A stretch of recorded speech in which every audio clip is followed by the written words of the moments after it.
The dust never settled in Grayton. It hung in the air like a curse, coating everything: wooden storefronts, wagon wheels, the faces of people too tired to care anymore. The town sat on the edge of nowhere, wedged between barren hills and a railroad that passed through twice a week, never stopping long enough to matter. It was the kind of place where dreams came to die quietly, buried under dirt and disappointment. Mara Quinn had lived in Grayton all 17 years of her life, and she'd learned one truth early: nobody saw her unless they needed something. She wasn't pretty enough to turn heads, wasn't charming enough to win favors, wasn't meek enough to fade completely into the background. She existed in that cruel middle ground, noticed just enough to be mocked, ignored just enough to feel invisible. Her older brother Jacob was the golden child, strong, capable, destined to inherit the homestead. Her younger sister Lily was delicate and sweet, the kind of girl people wanted to protect. Mara was just there, the spare daughter, the one who worked twice as hard and got half the credit. Her father, Samuel Quinn, never said it outright, but she could feel it in every glance, every dismissive wave of his hand. She was the mistake between the son he needed and the daughter he adored. Her mother had died bringing Lily into the world, and sometimes, late at night when the house was quiet, Mara wondered if her father blamed her for not being enough to make up for that loss. So she worked. She worked until her hands bled and her back screamed. She hauled water, mended fences, tended the vegetable garden that barely produced anything in the unforgiving soil. She did it without complaint, because complaining meant drawing attention, and attention in the Quinn household meant trouble. But today was different. Today, the whole town had gathered in the square for the auction. Mara stood at the edge of the crowd, half hidden behind a wagon, watching as the auctioneer, a pot-bellied man named Harlan Dobbs, climbed onto a makeshift platform. The crowd buzzed with anticipation, their faces flushed with the kind of sick excitement that came from watching someone else's misery. "All right, folks," Dobbs bellowed, his voice carrying over the murmur.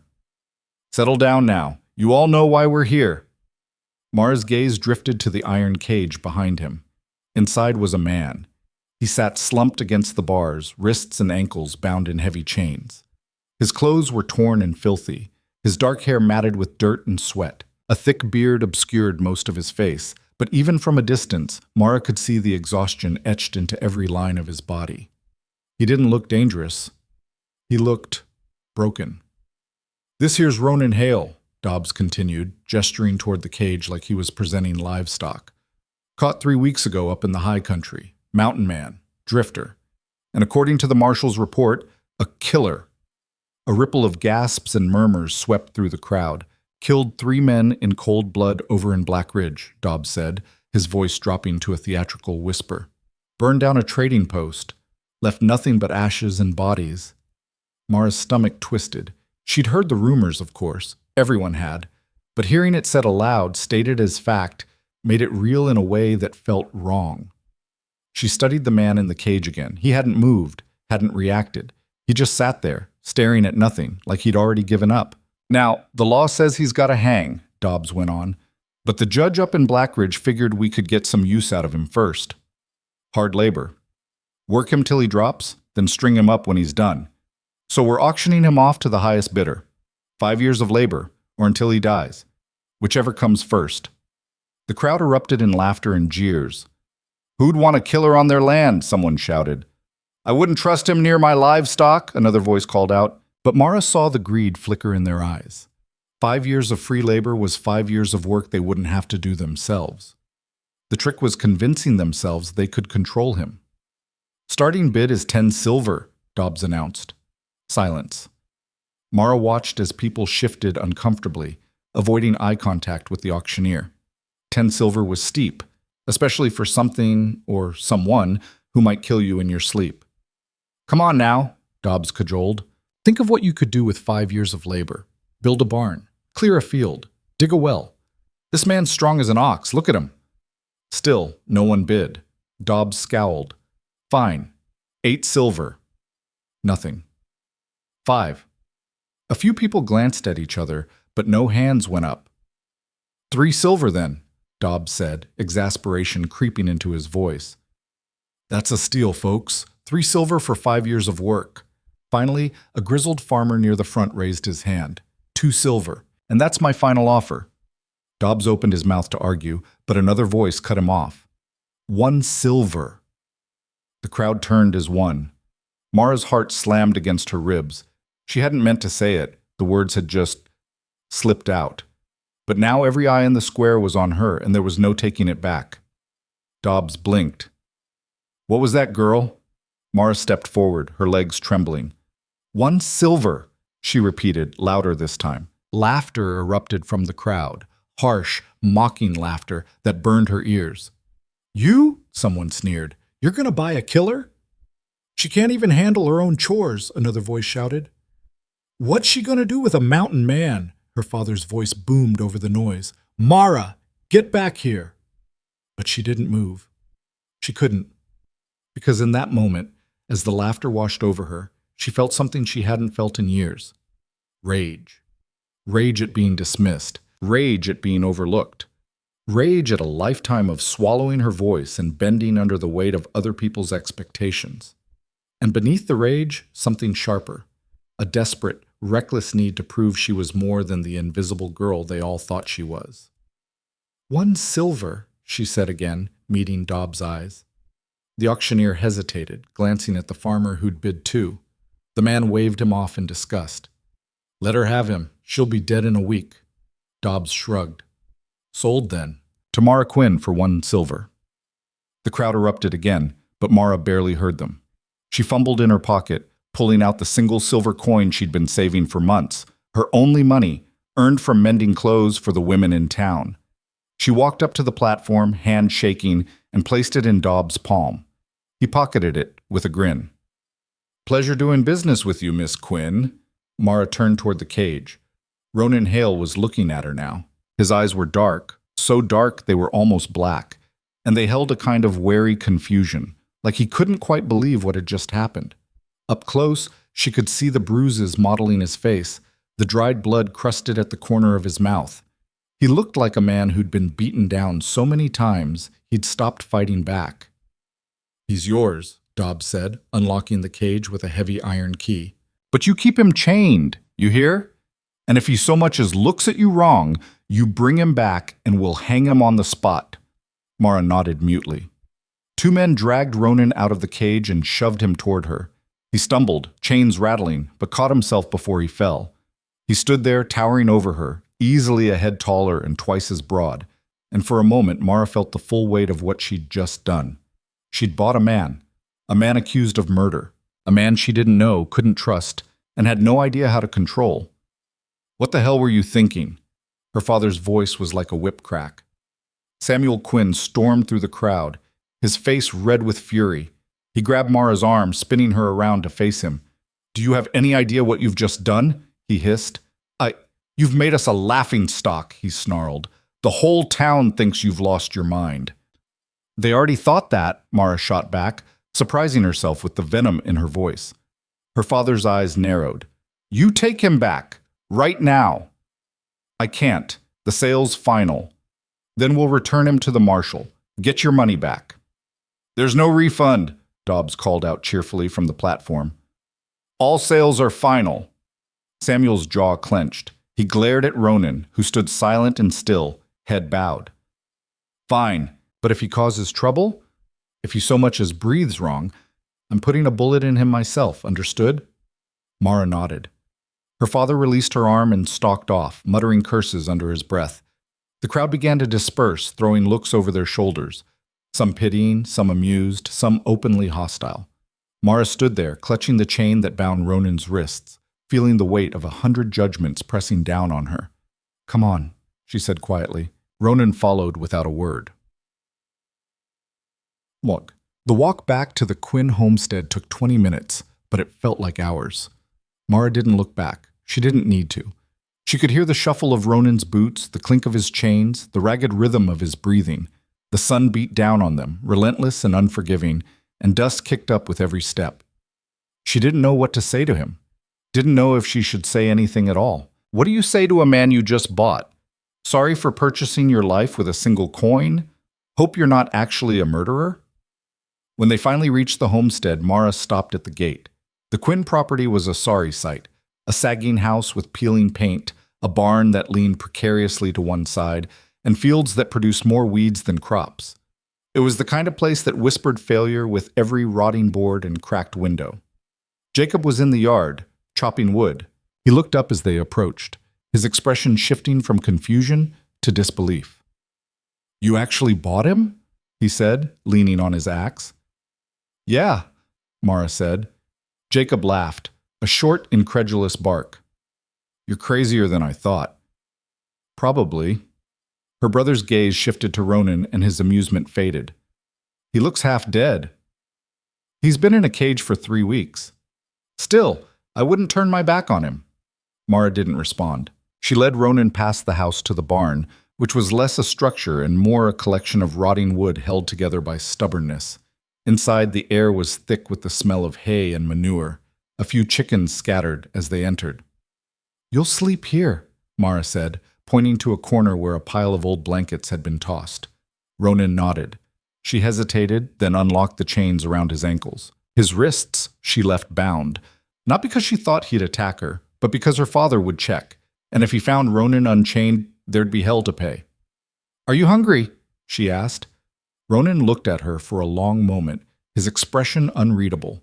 Then finally, he spoke. "Yeah." His voice was rough, like gravel scraped over stone. Mara nodded. "I'll bring you something." She turned to leave, but his voice stopped her. "Why?" She looked back. "Why what? Why'd you buy me?" It was a fair question, one she didn't have a good answer for. "I don't know," she admitted. "I just couldn't let them break you." Ronan stared at her, something flickering in his dark eyes. Surprise, maybe, or confusion. Then he looked away. "They already did," he said quietly. Mara didn't know what to say to that, so she left. Dinner that night was tense. The Quinn family sat around the table in silence. The only sound the scrape of forks against plates. Samuel ate with his jaw clenched, radiating anger. Jacob kept shooting Mara looks that were equal parts concern and disbelief. Lily, too young to fully understand what had happened, just looked confused.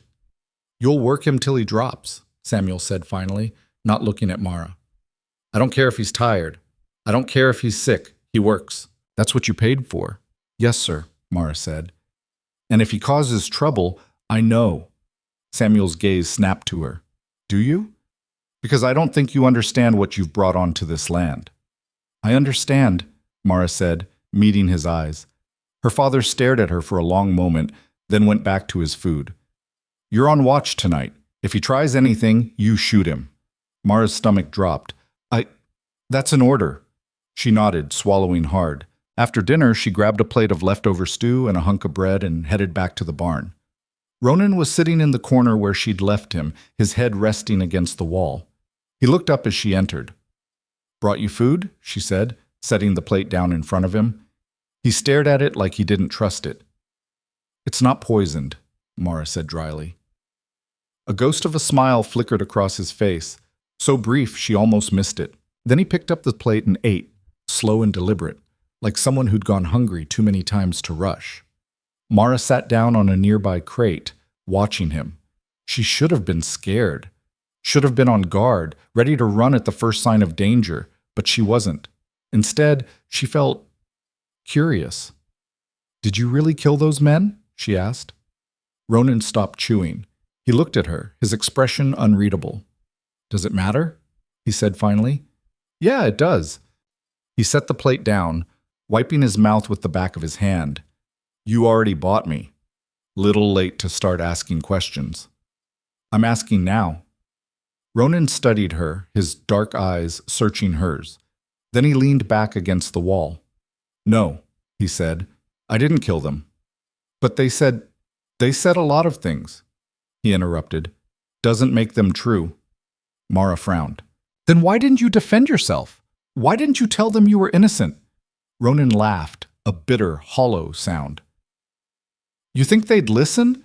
I'm a drifter, a nobody. They needed someone to blame, and I was convenient." "That's not fair." "No," he agreed. "It's not. But it's how the world works." Mara wanted to argue, but she couldn't, because deep down, she knew he was right. The world wasn't fair. It never had been. What were you doing up in the high country? She asked, trying to disappear. From what? Everything. He didn't elaborate, and Mara didn't push. Instead, she stood, brushing dust off her skirt. Get some rest, she said. You start work tomorrow. Ronan nodded. As she turned to leave, his voice stopped her again. Thank you. Mara looked back. For what? For the food. He hesitated. For not treating me like an animal. Something tightened in Mara's chest. She nodded, not trusting herself to speak, and left the barn. Okay, bye. The next morning, Ronan started work before sunrise. Mara had expected resistance, expected him to drag his feet, to complain, to push back against the brutal labor her father demanded. But he didn't. He just worked. He hauled water from the well, his chains rattling with every step. He chopped wood until the pile was twice as high as it had been. He cleared rocks from the field, his hands bleeding by midday. And through it all, he didn't say a word. Mara watched from the porch, torn between guilt and awe. She'd never seen anyone work like that, quiet, relentless, precise. It was like he'd turned himself into a machine, shutting off everything except the task in front of him. He's stronger than he looks, Jacob said, coming to stand beside her. Yeah. Still think you made the right call? Mara didn't answer. By the time the sun began to set, Ronan had accomplished more in one day than Jacob and her father combined had done in a week. Samuel didn't acknowledge it, of course. He just grunted and told Ronan to get back to the barn. Mara brought him dinner again, more stew, more bread. This time he ate faster, like his body had remembered what hunger felt like and was trying to make up for lost time. You don't have to do this, he said when he'd finished. Do what? Bring me food. Check on me. You could just leave me out here and let me rot. I could, Mara agreed, but I won't. Why not? She thought about it. Because I know what it's like to be invisible. And I'm not going to do that to you. Ronan looked at her for a long moment, something unreadable in his eyes. Then he nodded. You're different, he said quietly. From what? From everyone else. Mara didn't know how to respond to that, so she just stood and left. Wong. The days blurred together. Ronan worked. Mara watched. The town whispered. Every time she went into Grayton, she felt their eyes on her, judging, mocking, waiting for her to fail. The women at the market sneered when she passed. The men at the saloon made crude jokes. Even the children threw stones and called her the killer's girl. But Mara didn't care. Or at least she told herself she didn't. Because for the first time in her life, she'd made a choice that was entirely her own. And even if it was reckless, even if it was stupid, it was hers. 2 weeks after the auction, something shifted. Mara was in the garden, trying to coax life out of soil that refused to cooperate, when she heard shouting from the yard. She dropped her trowel and ran toward the noise. Ronan was on the ground, curled into a ball, while Samuel stood over him with a shovel raised. You think you can slack off? Her father roared. You think I'm paying you to stand around? You didn't pay anything, Mara shouted, stepping between them. I did. Samuel's face twisted with rage. Get out of the way, Mara. No. I said move. And I said no. For a moment she thought he was going to hit her, but then he lowered the shovel, his chest heaving. You're a fool, he spat, just like your mother. The words hit like a slap. Samuel turned and stalked off, leaving Mara standing there, shaking with anger and hurt. She knelt beside Ronan, who was slowly pushing himself up. Blood trickled from a cut above his eye. Are you okay? She asked. Fine, he muttered. Let me see. He tried to wave her off, but she grabbed his chin, forcing him to look at her. The cut wasn't deep, but it would bruise. He had no right, Mara said, her voice trembling. He's your father. That doesn't make it right. Ronan's gaze softened. You shouldn't have done that. Done what? Stood up for me. It'll only make things worse. I don't care. You should. Mara's hands fell to her sides. Why? So I can go back to being invisible? So I can spend the rest of my life doing what everyone else wants and getting nothing in return? Ronan didn't answer. I'm tired, Mara said quietly. I'm tired of being treated like I don't matter. And if standing up for you makes me a fool, then fine. I'm a fool.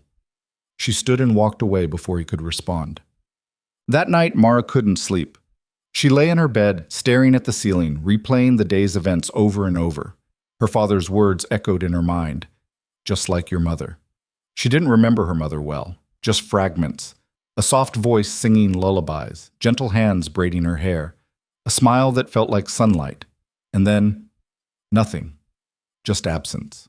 Mara had spent her whole life trying to fill that absence, trying to be enough for a father who couldn't see her and siblings who didn't need her. But no matter how hard she worked, it was never enough. Maybe it never would be. Around midnight, she heard a sound outside, a low, rhythmic thud. She slipped out of bed and crept to the window. In the moonlight, she could see Ronan in the yard, chopping wood. His movements were slow, deliberate, almost meditative. The chains on his wrists glinted silver. Mara grabbed a shawl and went outside. "What are you doing?" she asked. Ronan didn't stop. "Couldn't sleep." "So you decided to work?" "It helps." Mara watched him for a moment, then picked up a piece of wood and set it on the chopping block. "Here." He glanced at her, then brought the axe down, splitting the wood cleanly in two. They worked in silence, falling into an easy rhythm. Mara set the wood.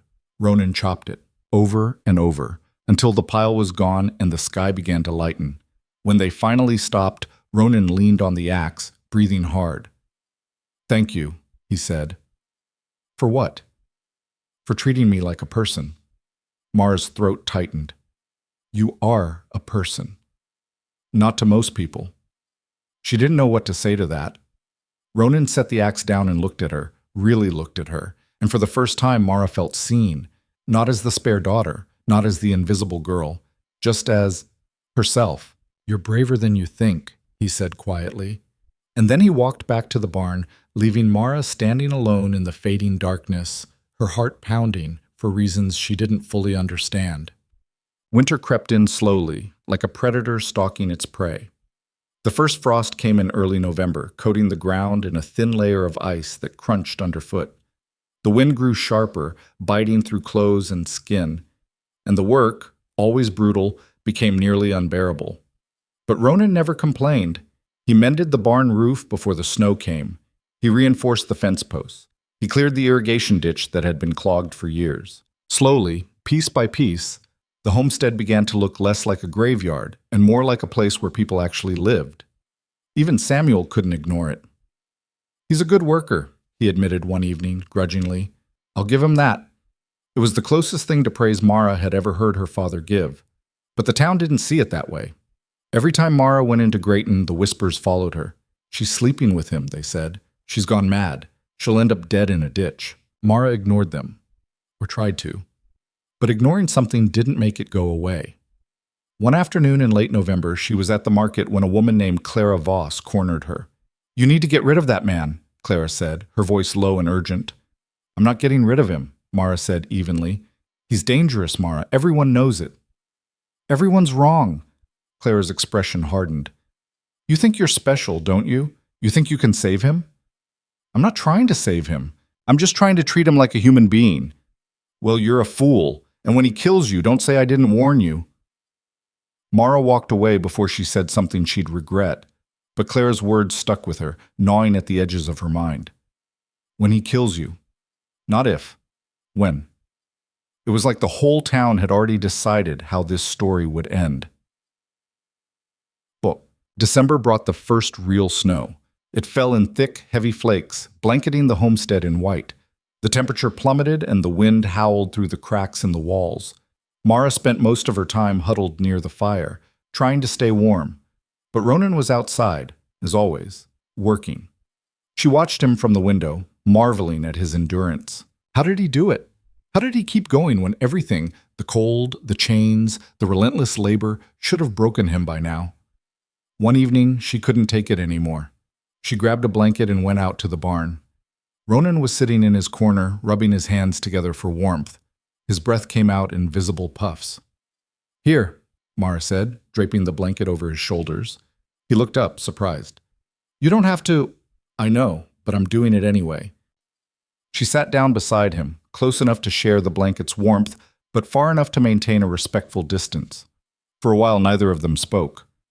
Then Ronan said, "You should stay inside. It's too cold out here." "So should you." "I'm used to it." "That doesn't make it right." He glanced at her, something unreadable in his eyes. "You keep saying that." "Because it's true." Ronan shook his head.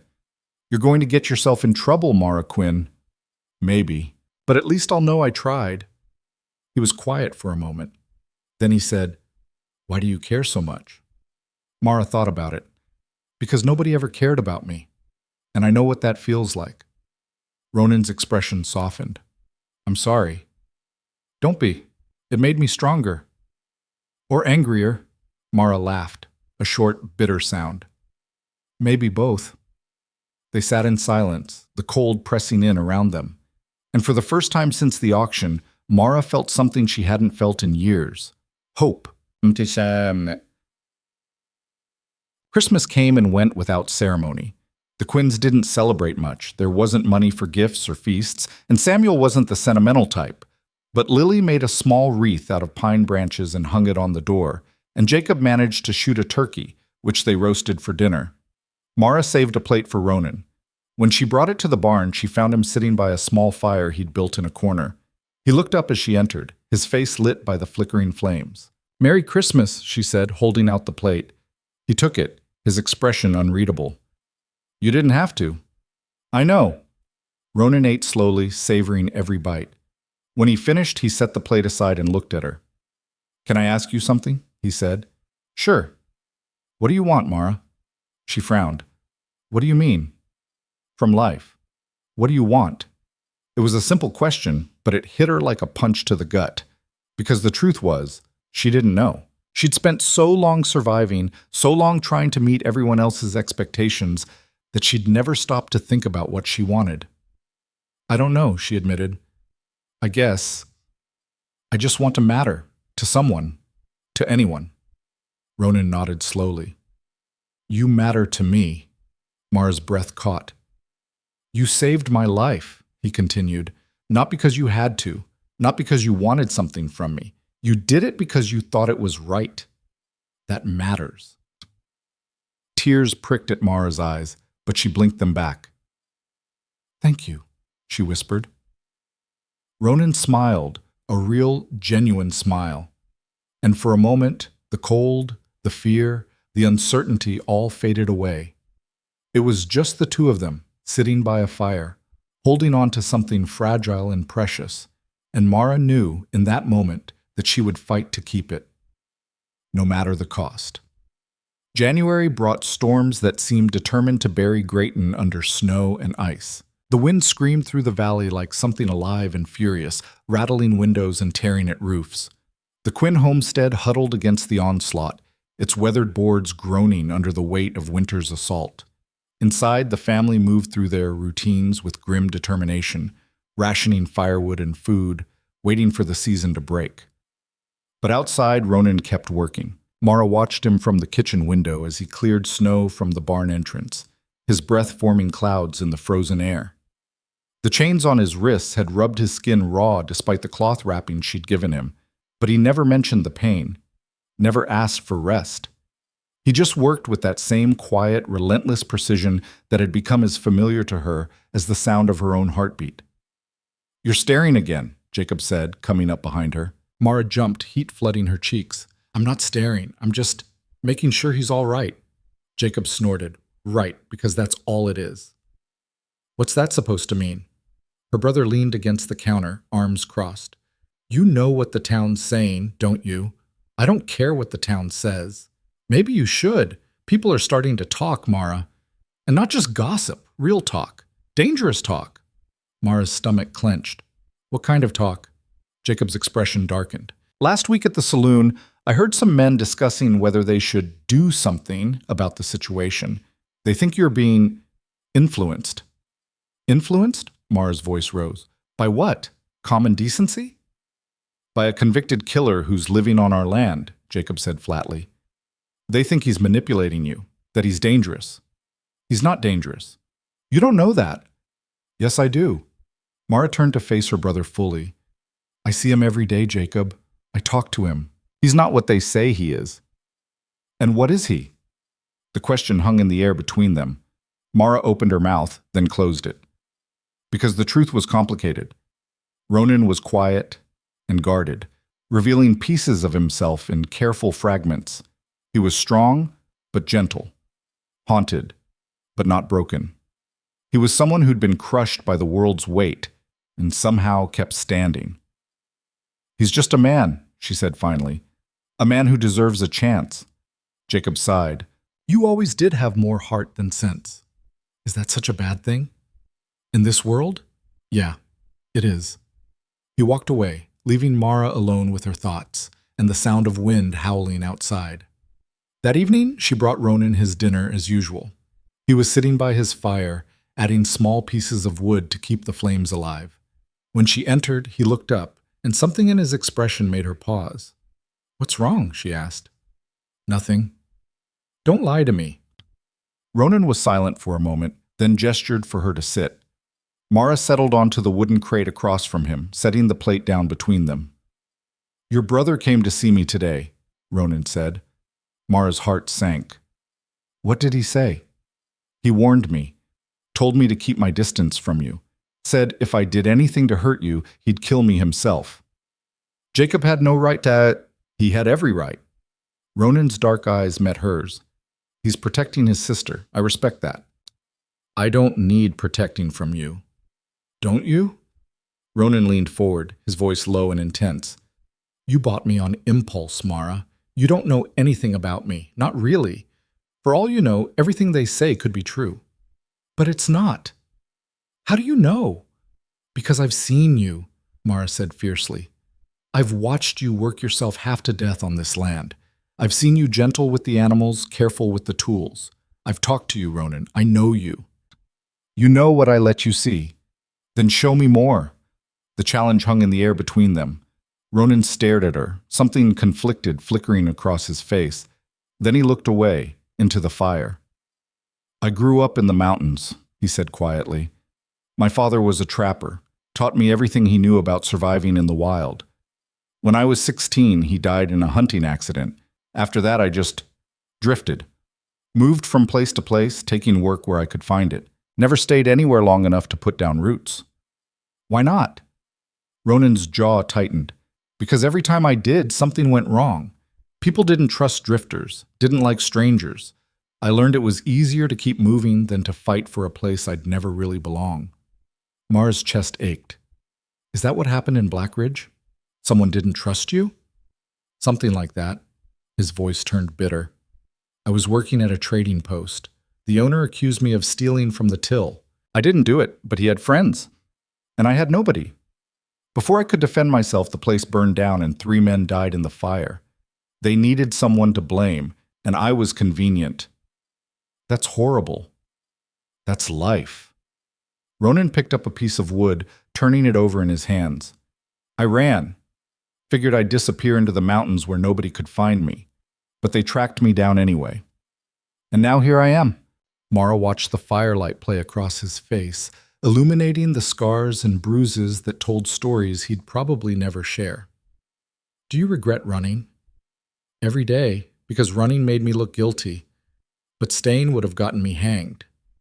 "You're not going to hang," Mara said firmly.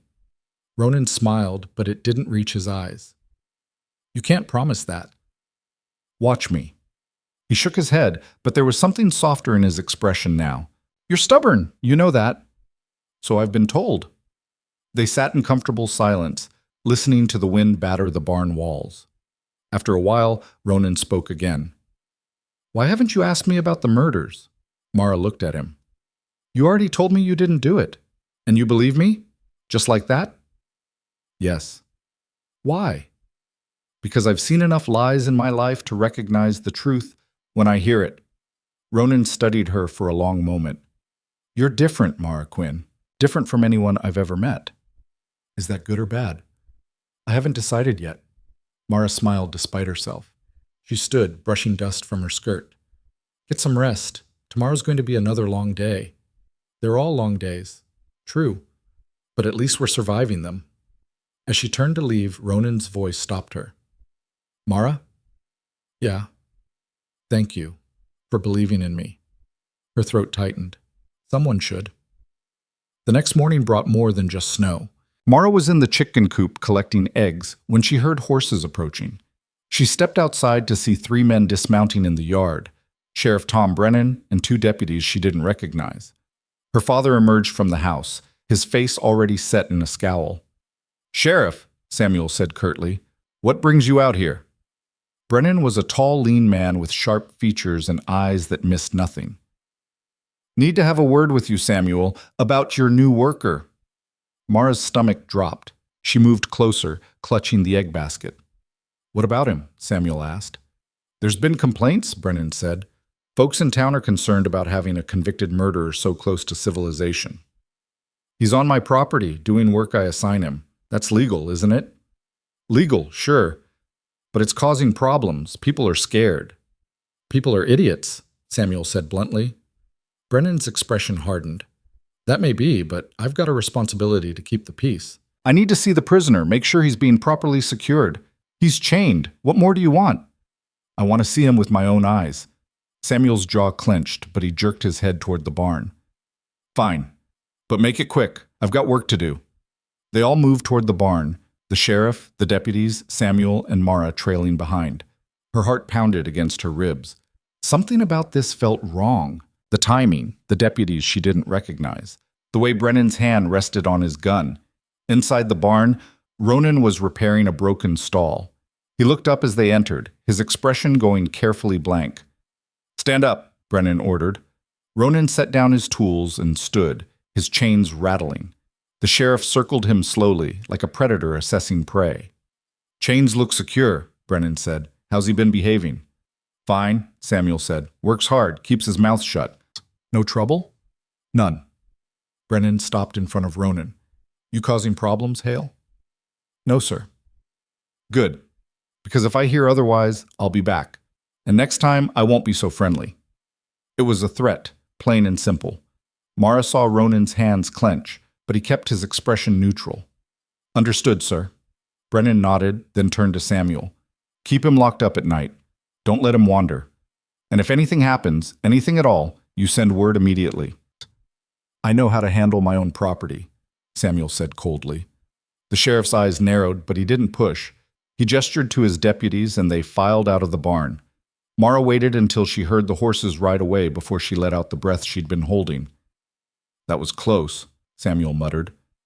"What was that about?" Mara asked. Her father shot her a look. "What do you think? The town's getting restless.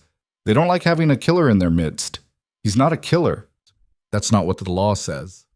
Samuel turned to leave, then paused. "This was your choice, Mara. You deal with the consequences." He walked out, leaving Mara and Ronan alone. "Are you okay?" she asked.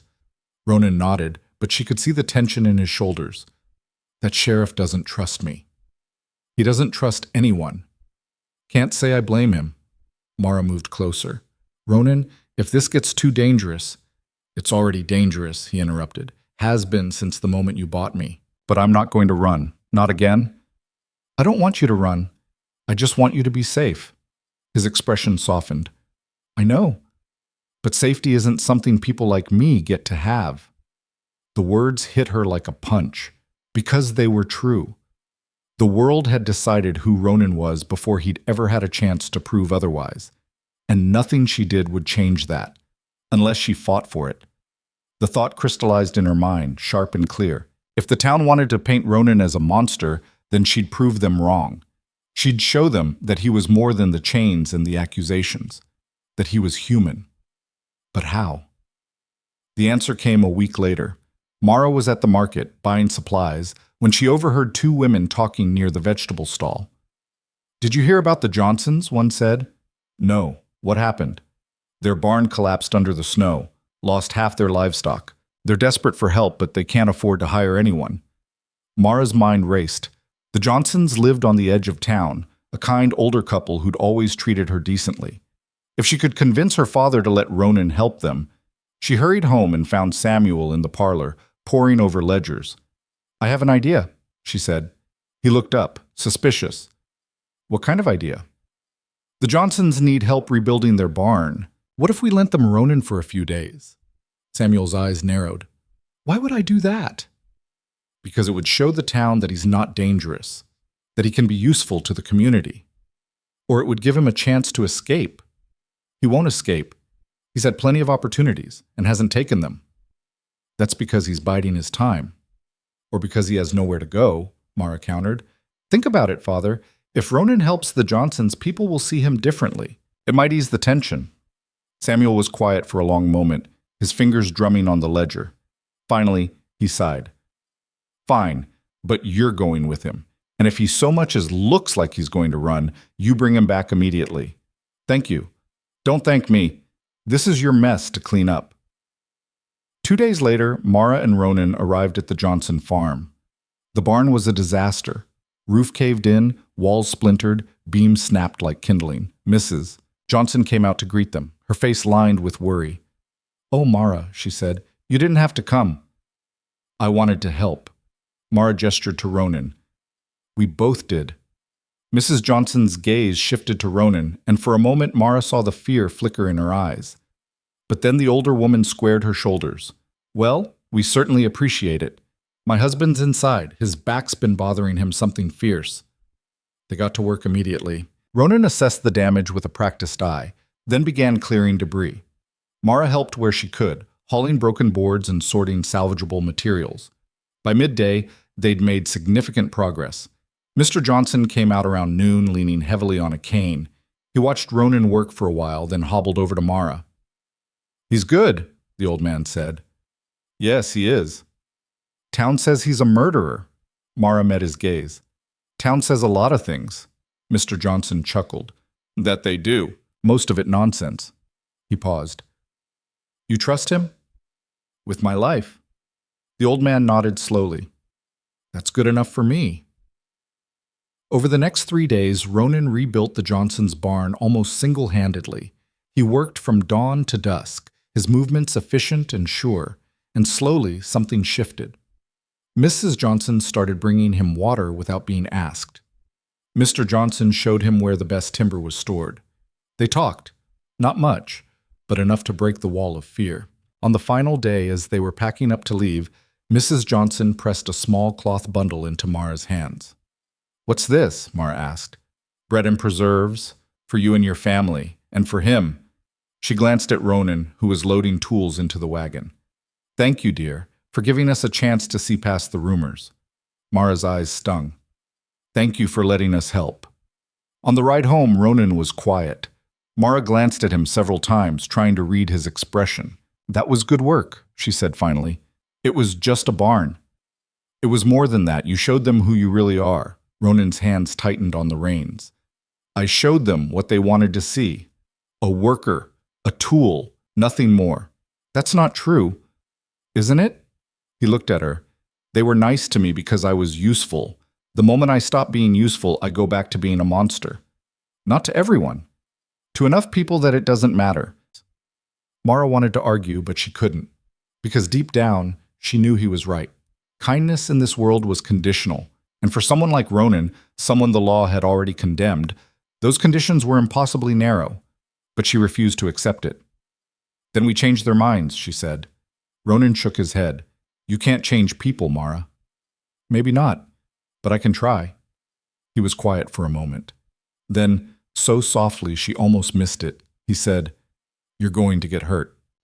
"Probably, but at least I'll know I didn't just stand by and do nothing." Word of Ronan's work spread faster than Mara expected. Within days, people were talking, not about the dangerous convict, but about the man who'd rebuilt the Johnsons' barn in record time. A few folks even approached Samuel about borrowing Ronan for their own projects, but not everyone was pleased. One evening, as Mara was closing up the chicken coop, she heard voices near the property line. She moved closer, staying in the shadows, and recognized the speakers immediately. Sheriff Brennan and a man named Curtis Voss, one of the wealthiest landowners in the area. "This is getting out of hand," Voss said, his voice tight with anger. "People are starting to forget what that man is." "He's just doing work," Brennan replied. "He's a convicted murderer, and the Quinn girl is parading him around like some kind of hero. She's young, naive." "She's dangerous," Voss snapped. "She's undermining the order of things, making people question the law."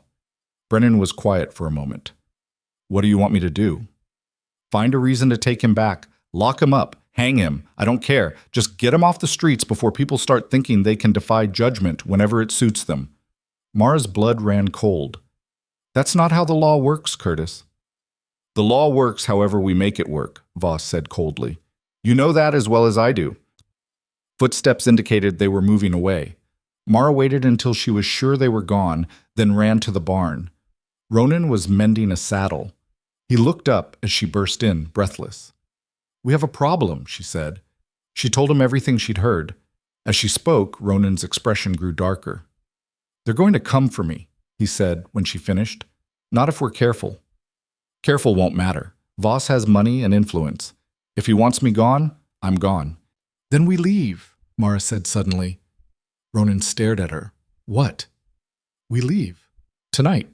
Before they can do anything. Mara, that's insane. No, what's insane is waiting around for them to kill you. I can't run. I told you that. This isn't running. It's surviving. Ronan stood, towering over her. And where would we go?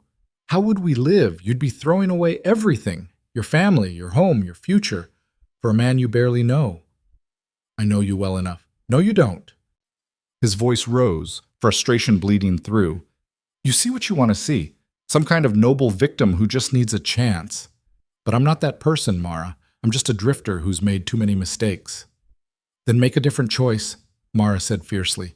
Stop running from who you could be and start fighting for it. The words hung in the air between them.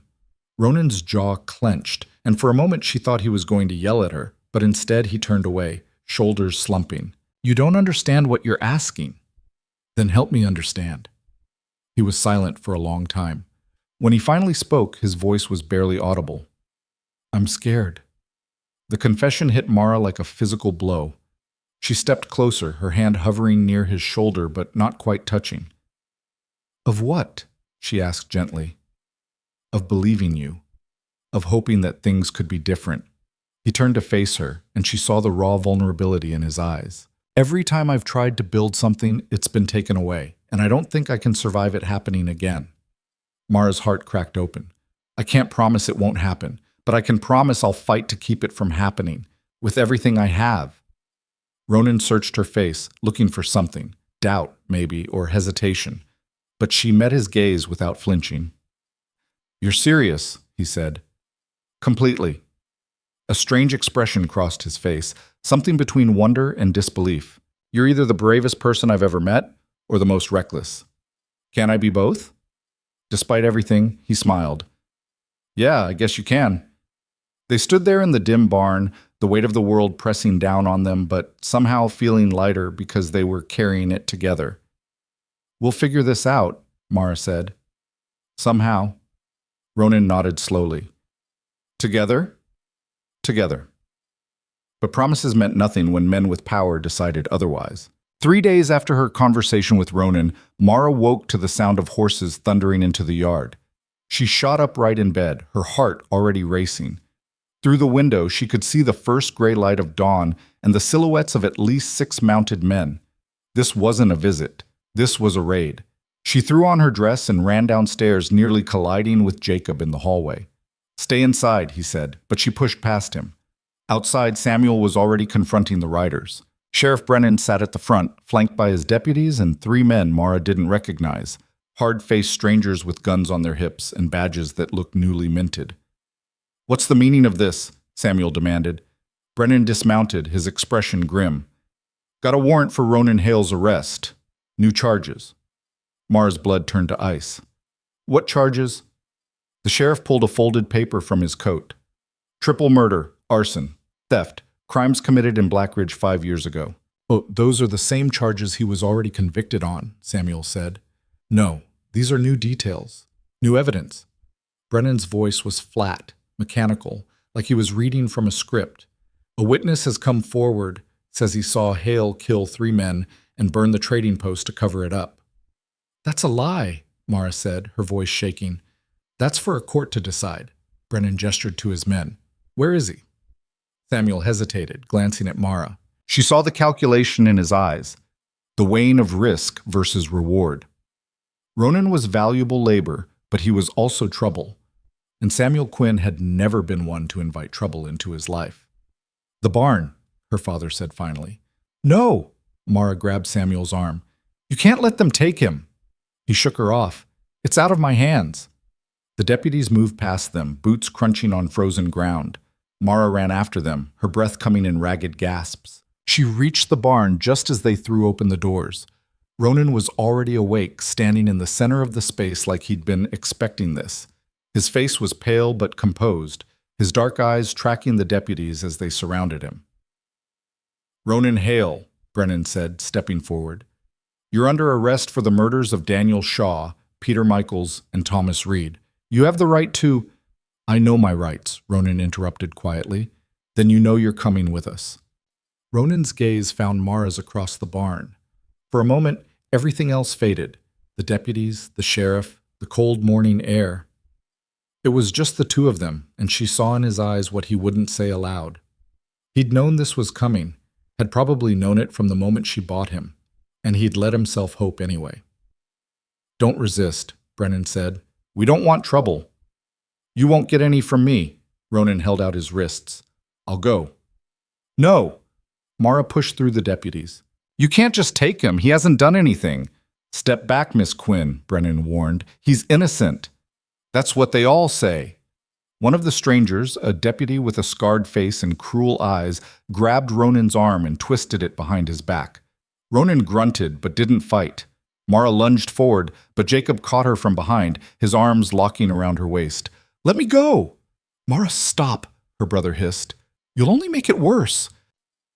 She watched, helpless, as they dragged Ronan out of the barn. He didn't struggle, didn't shout. He just went, his head held high, his expression carefully blank. They threw him onto a horse and bound his hands to the saddle horn. "Where are you taking him?" Mara demanded, wrenching free from Jacob. "Blackridge," Brennan said. "There's a judge waiting." "When's the trial?" 2 weeks. "That's not enough time to prepare a defense." Brennan's expression hardened. He should have thought of that before he killed 3 men. The sheriff mounted his horse and signaled to his men.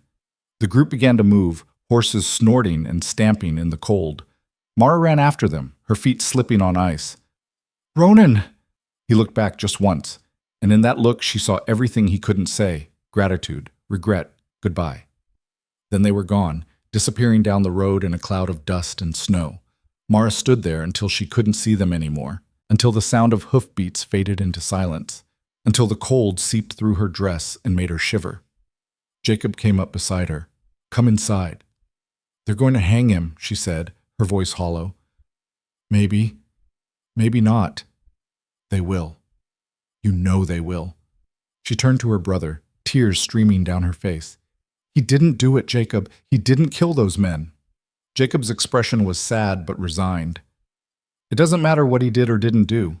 The law's already decided." "Then the law is wrong." "The law doesn't care if it's wrong." He put a hand on her shoulder.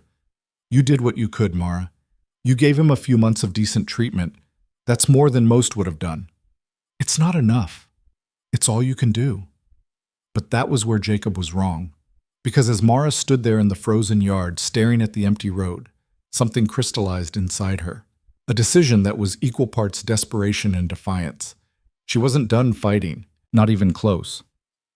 That evening, Mara sat at the kitchen table, surrounded by papers. Old newspapers, legal documents Samuel kept in a drawer, anything she could find about trials and courts and the law. Most of it was incomprehensible, dense language about procedures and precedents that made her head spin. But she kept reading. "What are you doing?" Lily asked, peering over her shoulder. "Research." "For what?" "I'm going to Blackridge." Lily's eyes widened. "What? Why?" "For the trial." Samuel, who'd been pretending to ignore her, looked up sharply. "No, you're not." "Yes, I am." "Mara, this is ridiculous. That man is going to hang, and there's nothing you can do about it." "I can try." "Try what? You're not a lawyer. You're not even educated. What exactly do you think you're going to accomplish?" Mara met her father's gaze. "I'm going to tell the truth." "The truth?" Samuel laughed, a harsh, bitter sound. "The truth doesn't matter in cases like this. All that matters is who has the money and the influence. and Hale has neither. Then I'll speak for him. They won't let you. Then I'll make them listen. Samuel slammed his hand on the table, making Lily jump. Enough! I've indulged this obsession of yours long enough. That man is a convicted criminal, and you will not throw your life away defending him. My life? Mara stood, her voice rising. What life, Father?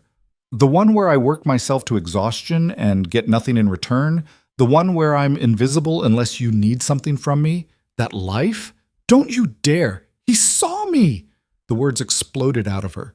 He was the first person in years who actually saw me, who treated me like I mattered, and I'm not going to abandon him just because it's inconvenient or dangerous or impossible. I'm going to Blackridge, and I'm going to fight for him, with or without your permission. Silence fell over the kitchen. Samuel stared at her, his face flushed with anger, and something else, something that might have been shock. He'd never heard her talk back, never seen this side of her.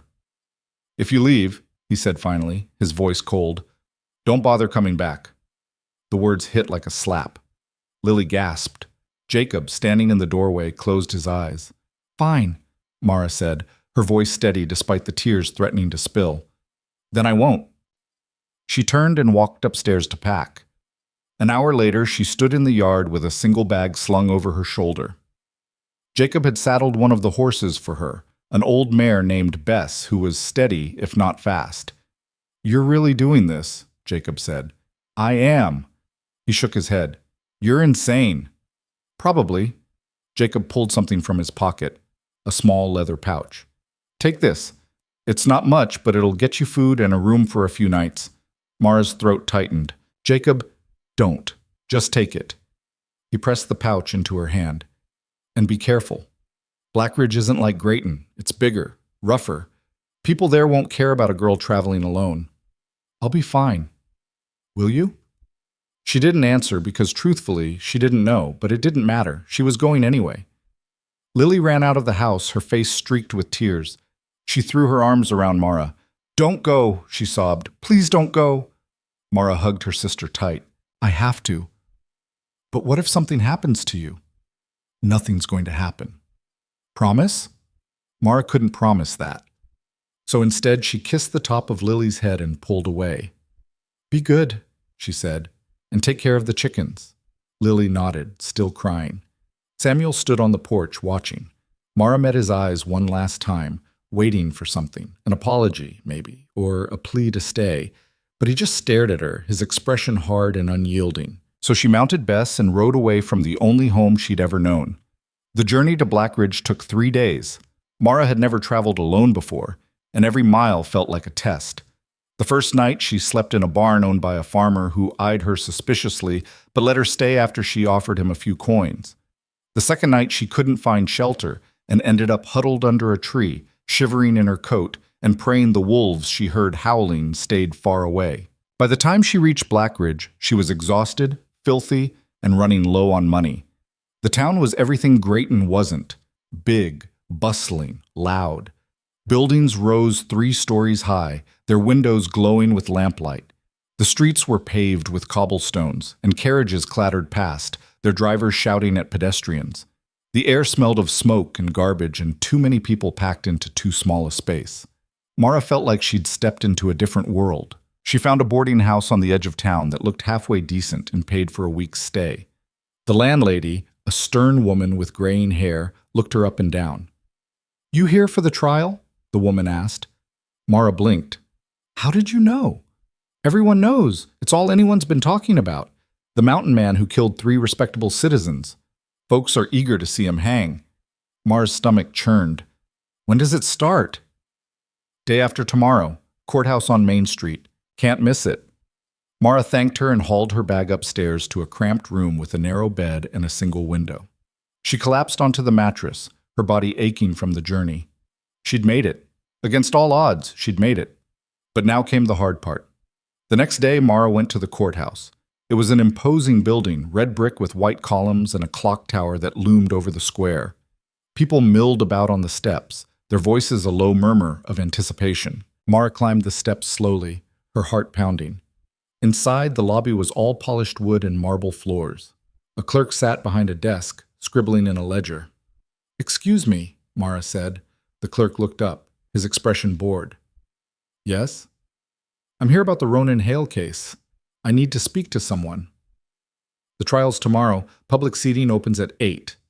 No, I need to speak to someone now. A lawyer, or a judge, or... Are you family? No, but then you'll have to wait like everyone else. The clerk went back to his ledger, dismissing her. Mara's hands clenched into fists. I have information about the case. Important information. File it with the court. I'm trying to. The clerk sighed, clearly annoyed. Look, miss, I don't know what you think you're going to accomplish, but this case is open and shut. The defendant had his chance to plead. He didn't. Now he's going to trial, and he's going to hang. That's how it works. That's not justice. That's the law. Mara wanted to scream. Instead, she forced herself to take a breath. Who's prosecuting? District Attorney Marcus Finch. And the defense? The clerk snorted. There is no defense. Hale refused a court-appointed lawyer. Mara's blood ran cold. Why would he do that? Because he knows it won't make a difference. Smart man, if you ask me.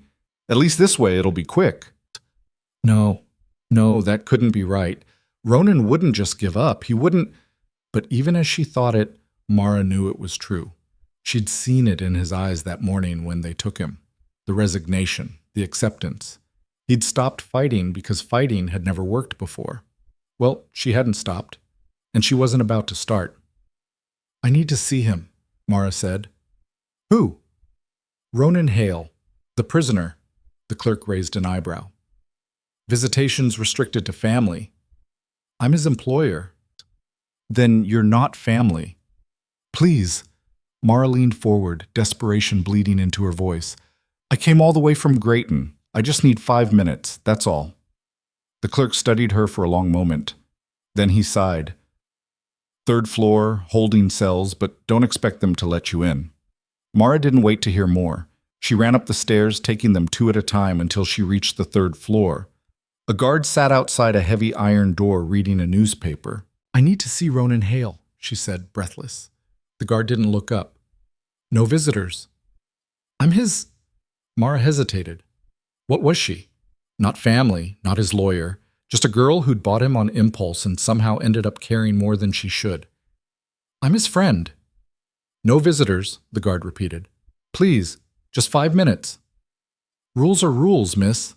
Mara felt tears prick her eyes. She'd come so far, risked so much, and now she was being stopped by a man with a newspaper and a stubborn streak. He doesn't have anyone else, she said quietly. No one's fighting for him. No one even cares if he lives or dies. All I'm asking for is 5 minutes to tell him that someone does. The guard finally looked up. His expression softened, just slightly. You really care about him? More than I can explain. He stared at her for a moment longer, then stood and unlocked the door. 5 minutes, he said. That's it. Mara nodded and slipped inside. The holding area was a long hallway with cells on either side. Most were empty. But at the far end, she saw him. Ronan sat on a narrow cot, his back against the wall, his head bowed. He looked thinner than she remembered, his face gaunt and shadowed. When he heard footsteps, he glanced up, and his eyes widened. Mara? She ran to the bars, gripping them so hard her knuckles turned white. What are you doing here? He asked, standing and moving closer. I came for the trial. You shouldn't have. This place, it's not safe for you. I don't care about safe. Ronan's jaw tightened. You should. You always should. Well, I don't. Mara's voice broke. Why didn't you take a lawyer? He looked away. What's the point? The point is fighting. The point is not giving up.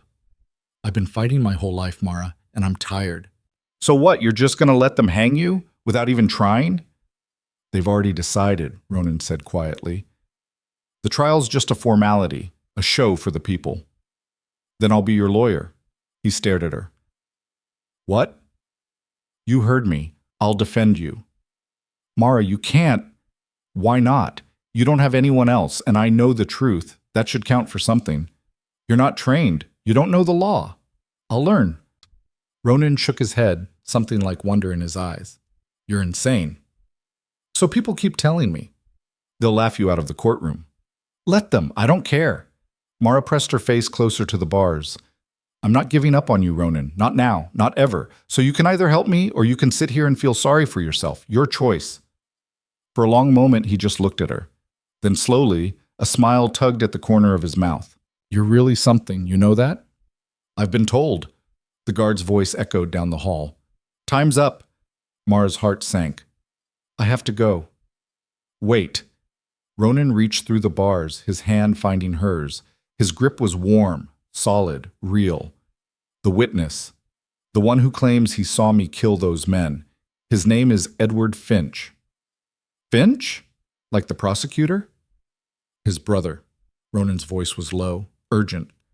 Marcus Finch has been trying to make a name for himself for years. This case, it's his ticket to bigger things. And his brother's testimony is the linchpin. Is he lying? He has to be. I wasn't even in Blackridge when those men died. I was up in the mountains 2 days right away. Can you prove it? Ronan hesitated. Maybe. There was a trapper I traded with around that time, named Samuel Cord. If you can find him, he might remember. Where is he? Last I heard, he had a cabin about 20 miles north of here, past the ridge. But Mara committed the name to memory. I'll find him. Mara, Ronan's grip tightened. Be careful. The Finch brothers aren't just powerful, they're dangerous. If they think you're a threat, I'm already a threat. She squeezed his hand back, and I'm not backing down. The guard appeared at the end of the hall. Let's go, miss. Mara pulled away reluctantly. I'll see you in court. Yeah, Ronan said softly, you will. She walked out of the holding area with her heart pounding and her mind racing. She had a name, a lead. It wasn't much, but it was something. And something was better than nothing. The next morning, instead of going to the courthouse, Mara rented a horse and headed north. The terrain grew rougher as she climbed into the foothills, the road giving way to narrow trails that wound between rocks and trees.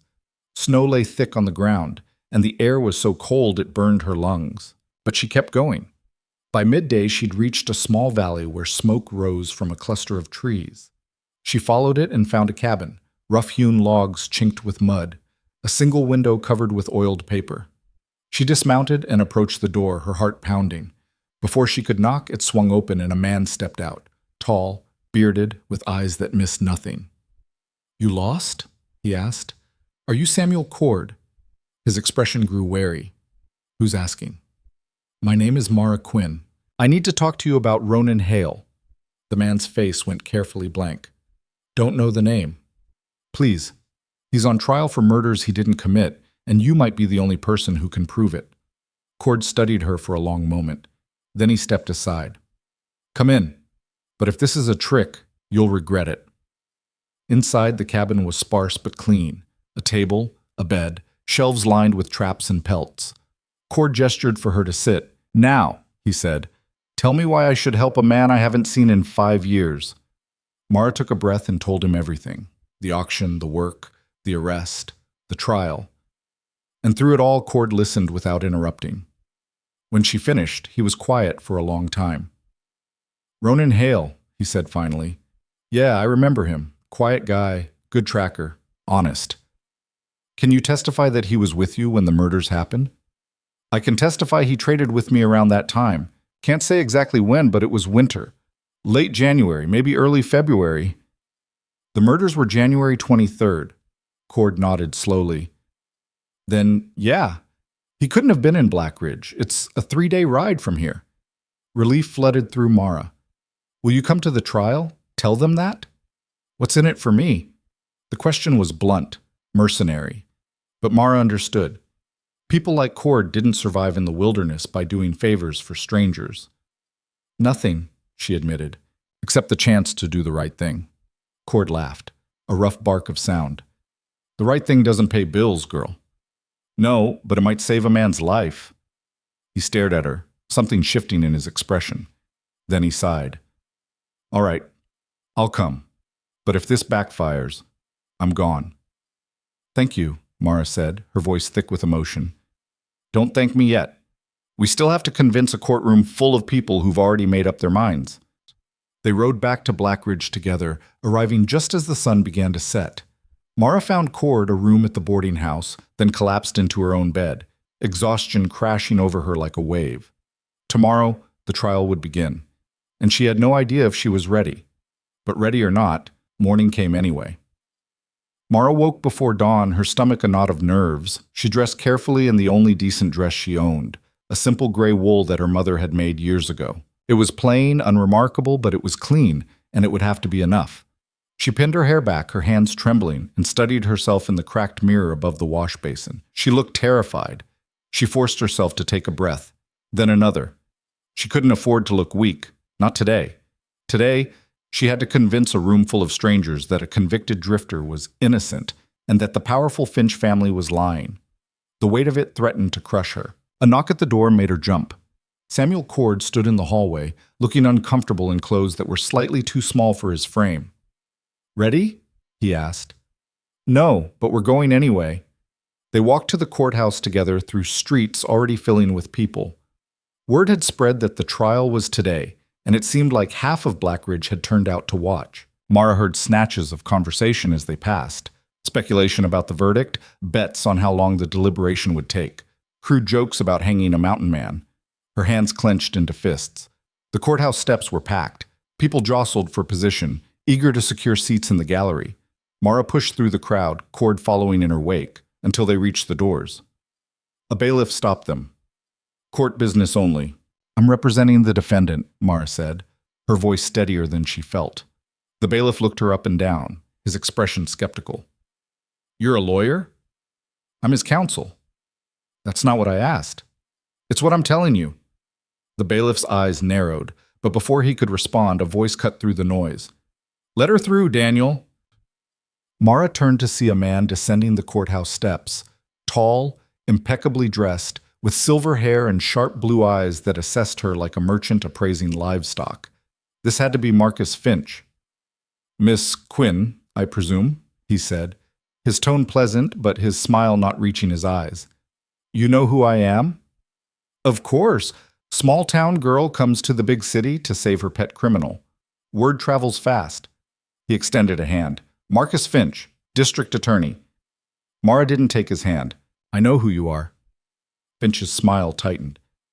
"I admire your dedication, truly. But this trial is a formality. The evidence is overwhelming.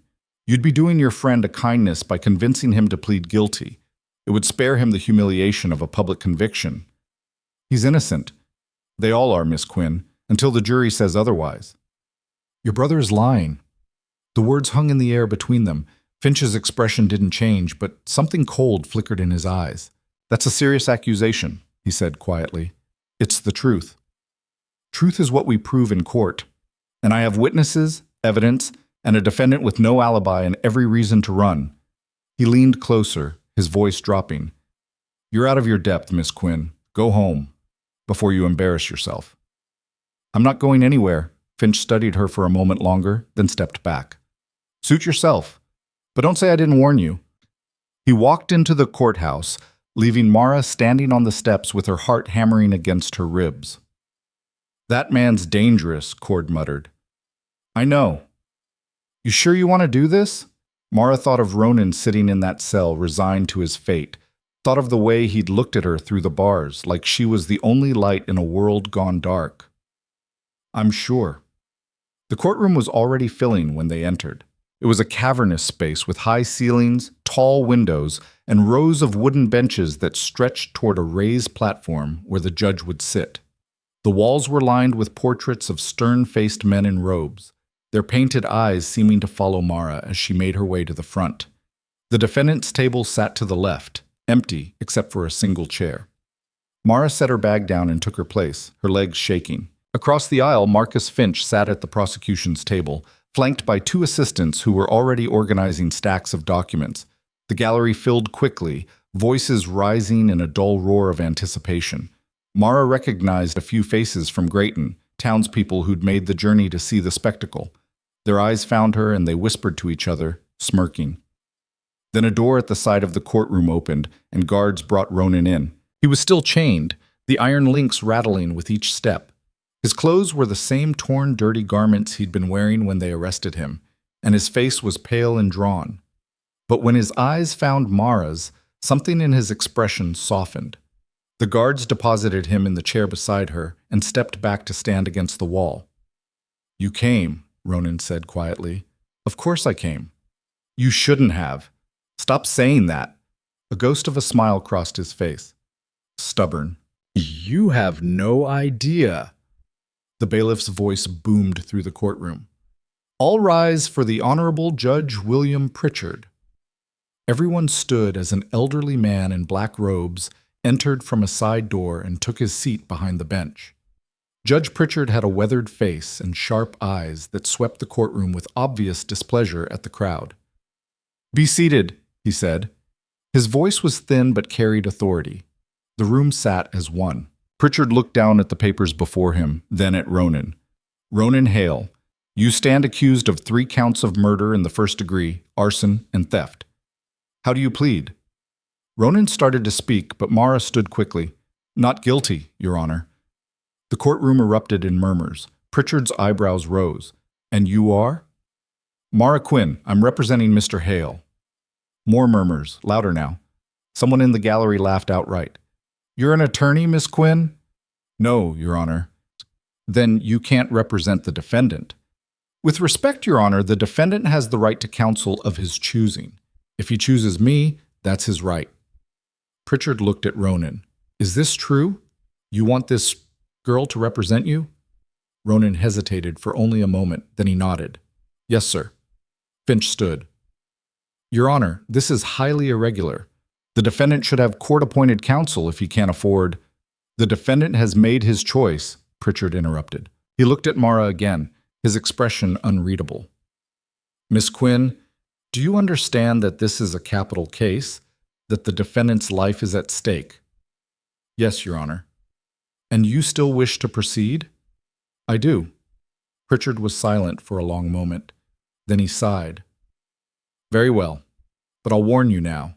I won't tolerate any delays or incompetence. You'll follow procedure or I'll hold you in contempt. Understood?" "Yes, Your Honor." "Then let's begin. Mr. Finch, your opening statement." Marcus Finch rose smoothly, buttoning his jacket as he approached the jury box. 12 men sat there, farmers, merchants, a blacksmith, all watching with varying degrees of interest and prejudgment. "Gentlemen of the jury," Finch began, his voice rich and confident. "The case before you today is a simple one. On January 23rd, 5 years ago, 3 men were brutally murdered in Blackridge. Daniel Shaw, Peter Michaels, and Thomas Reed, all respected members of this community, died when the trading post where they worked was set ablaze in the middle of the night. Their bodies were found in the wreckage, burned beyond recognition." He paused, letting the horror of it sink in. "For years this crime went unsolved. The killer vanished into the wilderness, leaving behind nothing but ashes and grief. But justice, gentlemen, has a long memory, and recently a witness came forward, a man who saw the defendant, Ronan Hale, fleeing the scene that night, a man who can identify him without doubt." Finch turned, pointing at Ronan. "That man sitting before you is a drifter, a vagrant with no ties, no family, no reason to be in Blackridge except to steal and destroy. He killed 3 innocent men to cover his theft, and then he ran like the coward he is. Today, we will prove beyond any doubt that Ronan Hale is guilty. And when we do, I will ask you to show him the same mercy he showed Daniel Shaw, Peter Michaels, and Thomas Reed. None at all." He sat down to murmurs of approval from the gallery. Pritchard looked at Mara. "Miss Quinn, your opening statement." Mara stood on shaking legs and walked toward the jury. 12 pairs of eyes followed her, skeptical, dismissive, already convinced. She could feel their judgment like a physical weight. For a moment her mind went blank. All the words she'd practiced, all the arguments she'd prepared, vanished like smoke. Then she looked back at Ronan. He was watching her with those dark, steady eyes, and she saw in them what he wouldn't say aloud.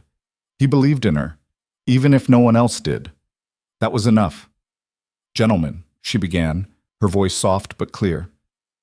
"Mr. Finch just told you this is a simple case. He's wrong. This is a case about assumptions, about deciding someone is guilty because it's easier than finding the truth." She took a breath. "Ronan Hale is not a murderer. He's a man who was in the wrong place at the wrong time 5 years ago, and he's been paying for it ever since. The prosecution will tell you they have a witness, but what they won't tell you is that this witness has every reason to lie, that the evidence is circumstantial at best, that there is no proof, none, that Ronan Hale was even in Blackridge the night those men died. Her voice grew stronger. I'm not a lawyer.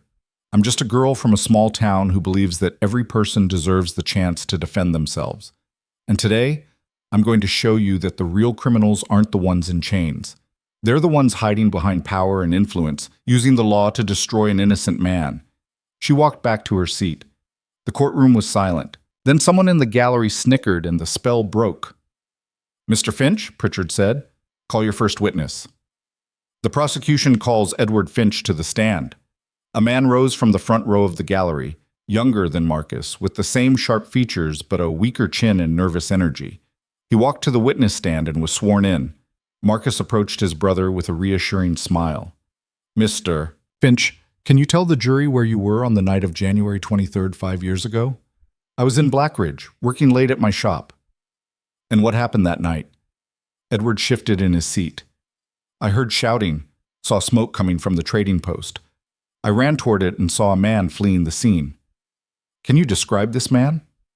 Tall, dark hair, wearing a heavy coat. He was running toward the edge of town.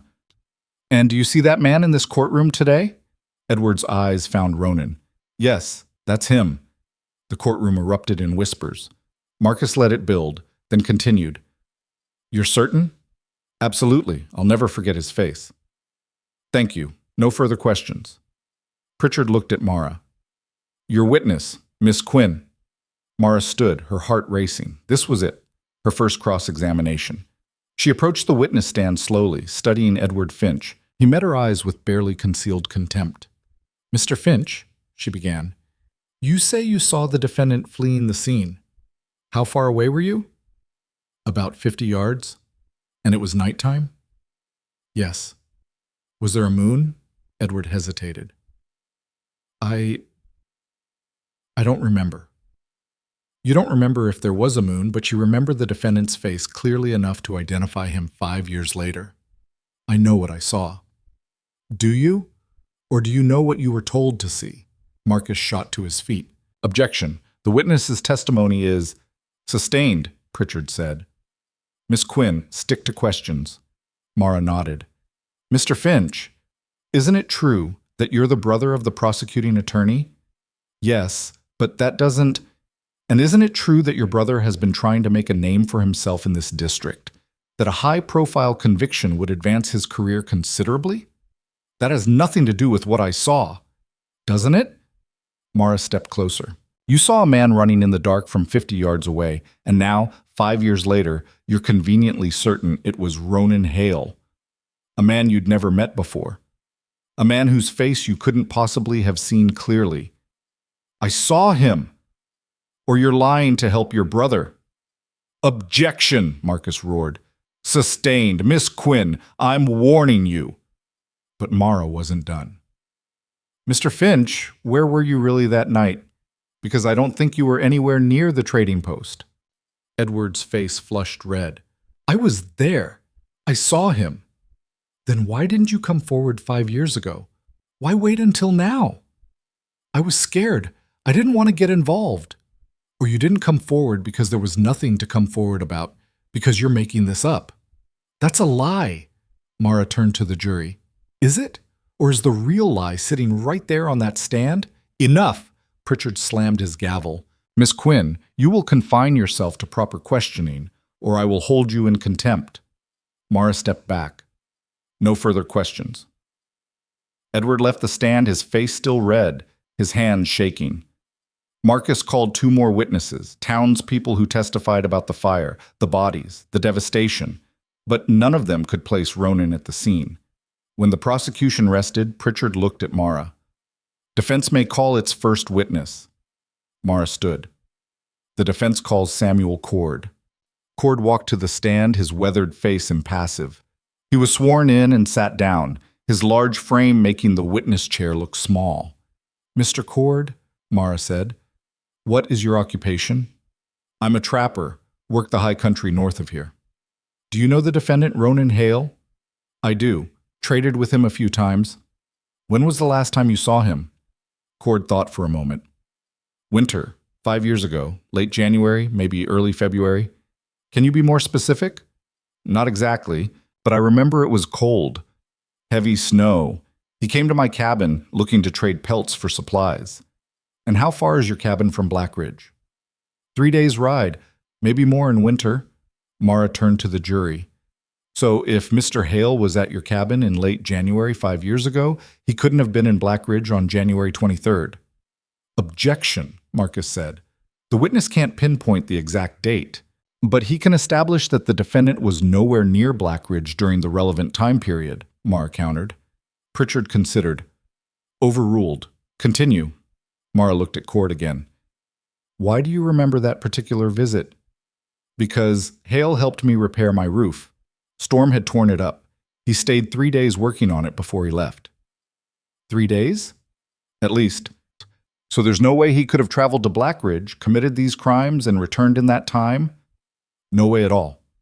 Marcus stood for cross-examination, his expression hard. Mr. Cord, you said you can't remember the exact date of this visit. So how can you be sure it was during the time in question? I remember the season, the weather. It fits. But you can't be certain. I'm certain enough? That's not how the law works. Marcus smiled coldly. No further questions. The jury looked unconvinced. Mara could see it in their faces. Doubt, but not enough. Not yet. She needed more. The defense calls Ronan Hale to the stand. The courtroom stirred. Ronan looked at her surprised, but he stood and walked to the witness stand. The chains rattled with each step, a constant reminder of what he'd been labeled. After he was sworn in, Mara approached slowly. Mr. Hale, did you kill Daniel Shaw, Peter Michaels, and Thomas Reed? No. Did you set fire to the trading post in Black Ridge? No. Were you even in Black Ridge on January 23rd, 5 years ago? No, I was in the mountains at Samuel Cord's cabin. Why didn't you say this before when you were first arrested? Ronan's jaw tightened. Because I knew no one would believe me. I was a drifter, an outsider. My word meant nothing. So you just gave up? I've been giving up my whole life, Miss Quinn. It's easier than fighting a system designed to destroy people like me. The honesty in his voice cut through the courtroom. Even the jury seemed to pause. Why did you come to Grayton? Mara asked. To disappear. To find some peace before they caught up with me. And did you? Ronan looked at her, and something shifted in his expression. For a while. Yeah, I did. Marcus stood for cross-examination, his eyes gleaming. Mr. Hale, you say you were at Mr. Cord's cabin, but you can't prove it, can you? Cord just testified. Mr. Cord testified to a vague time frame. That's not proof. Marcus stepped closer. You're a drifter. You move around. You have no witnesses, no records, no way to verify where you were at any given time. Convenient, isn't it? It's the truth. Or it's a lie you've been rehearsing for 5 years. I didn't kill those men. Then who did? The question hung in the air. Ronan opened his mouth, then closed it. Because he didn't know. And neither did Mara. Marcus smiled. No further questions. The trial continued for another day.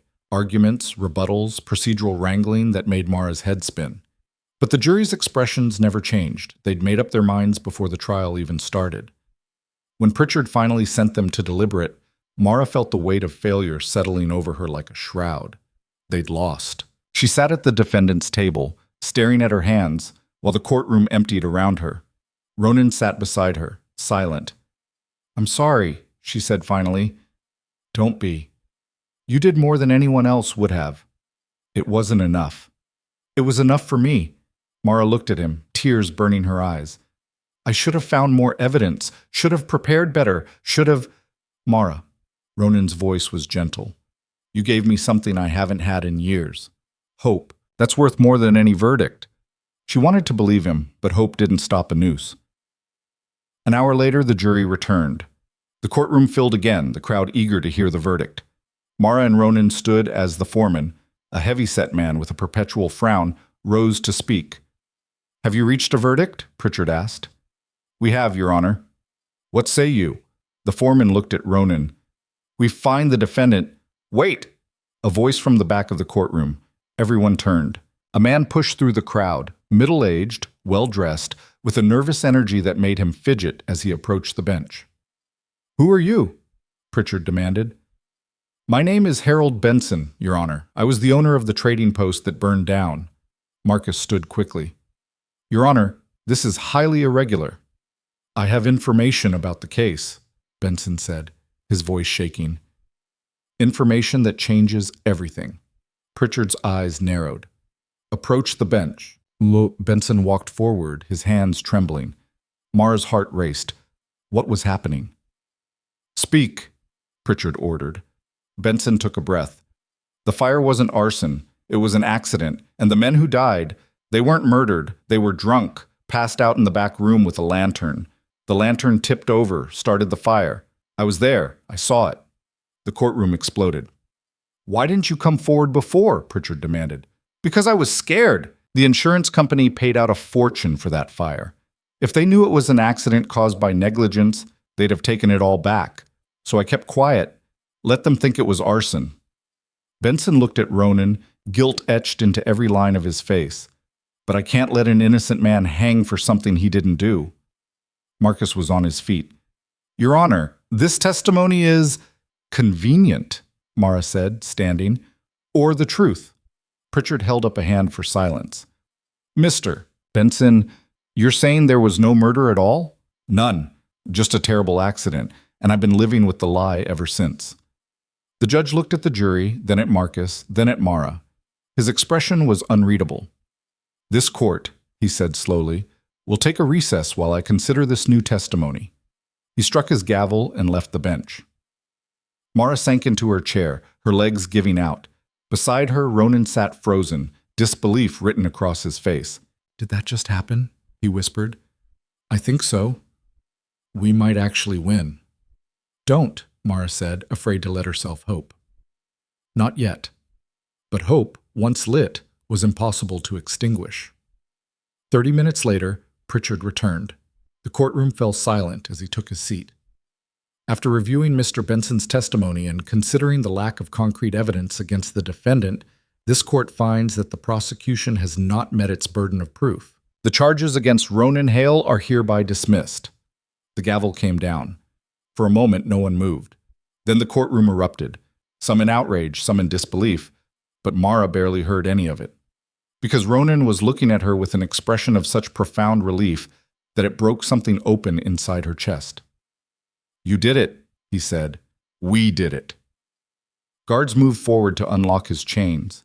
The iron fell away, clattering to the floor, and for the first time since she'd bought him, Ronan Hale was free. But freedom, Mara learned in the days that followed, was more complicated than the fall of chains. They left the courthouse together through a side exit, avoiding the crowd that had gathered out front. The noise of the mob pressed against the walls. Some voices raised in celebration, others in outrage. Mara could hear Marcus Finch's voice rising above the rest, sharp and venomous as a snake's bite. "This is a mockery, a miscarriage of justice.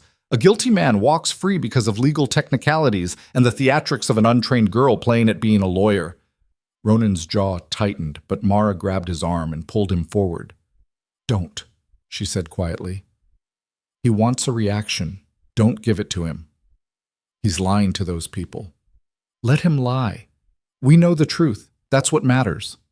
They hurried down the alley behind the courthouse, their footsteps echoing off brick walls.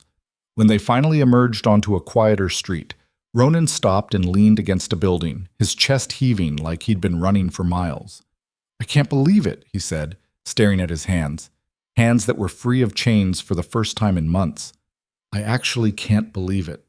Mara watched him, her own emotions a tangled mess of relief and fear and something fierce and protective. "Believe it.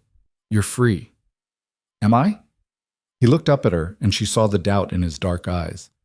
"The charges are dismissed, but the story they wrote about me, that doesn't just disappear. People will still think I'm a murderer." "Not everyone." "Enough people that it matters." He pushed off the wall, running a hand through his hair. "Finch is right about one thing. This isn't over. He's not going to let this go." "Then we don't give him a chance to come after you again. We leave." Ronan studied her face. Leave and go where? Anywhere. Somewhere no one knows your name or your story. Somewhere we can start over. We. He said it like he was testing the weight of the word. Mara, you don't have to. I know I don't have to, but I want to. She stepped closer, her voice firm despite the trembling in her hands. I left home because I was tired of being invisible, tired of living a life someone else chose for me. And I'm not going back to that. So if you're leaving, I'm coming with you. Your family made their choice when they let me walk away. My father told me not to come back if I left, so I won't.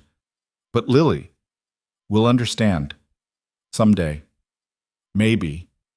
Mara's throat tightened at the thought of her little sister, but she forced herself to continue. I'm choosing this, Ronan. I'm choosing you, if you'll have me. For a long moment he just stared at her. Then slowly a smile spread across his face, the first real, unguarded smile she'd ever seen from him. It transformed his entire face, making him look younger, lighter, like the weight he'd been carrying had finally lifted. Yeah, he said, his voice rough with emotion. I'll have you. They found their way back to the boarding house where Mara had been staying. Samuel Cord was waiting on the front steps, his weathered face creasing into something that might have been approval. Heard the verdict, Cord said, standing. Figured you might need help getting out of town before Finch stirs up trouble. You don't have to, Ronan began. I know I don't have to. I'm doing it anyway.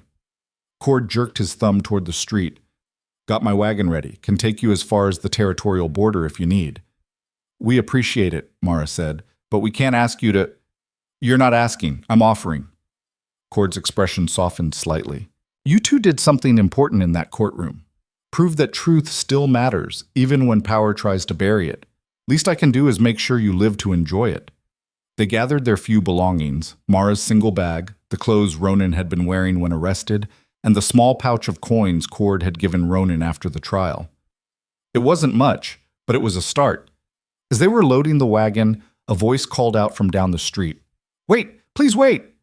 Mara turned to see Harold Benson hurrying toward them, his face flushed from running. He reached them breathless, pressing a hand to his chest. I'm glad I caught you, he gasped. I wanted to give you something before you left. He pulled an envelope from his coat and handed it to Mara. She opened it and found a thick stack of bills, more money than she'd ever seen in one place. I can't accept this, she said, trying to hand it back. You can and you will. Benson's voice was firm. I've been living with blood money for 5 years. The insurance payout I got from lying about that fire. It's eaten at me every single day. This is my chance to do something right with it. He looked at Ronan. I know it doesn't give you back the years you lost, but maybe it'll help you build something new. Ronan's throat worked. Mr. Benson, no arguments. Just take it and use it well. Benson stepped back, his eyes bright.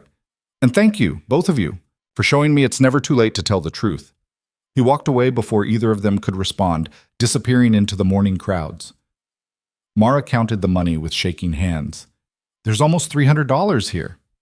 $300, Ronan repeated, stunned. That's enough to buy land, equipment, livestock. It's enough to start over, Mara said softly. They left Blackridge an hour later, sitting in the back of Cord's wagon as the town shrank behind them. Mara watched the buildings disappear and felt nothing but relief. Whatever came next, it had to be better than what they were leaving behind. Cord drove them west for 2 days, following roads that grew rougher and less traveled with each mile. They passed through small settlements and vast stretches of empty country, the landscape changing from rolling hills to dense forest to high plains that stretched toward distant mountains. On the evening of the second day, they made camp beside a river. Cord built a fire while Mara and Ronan gathered wood, and they ate a simple meal of beans and cornbread under a sky brilliant with stars. You know where you're headed? Cord asked, poking at the fire with a stick.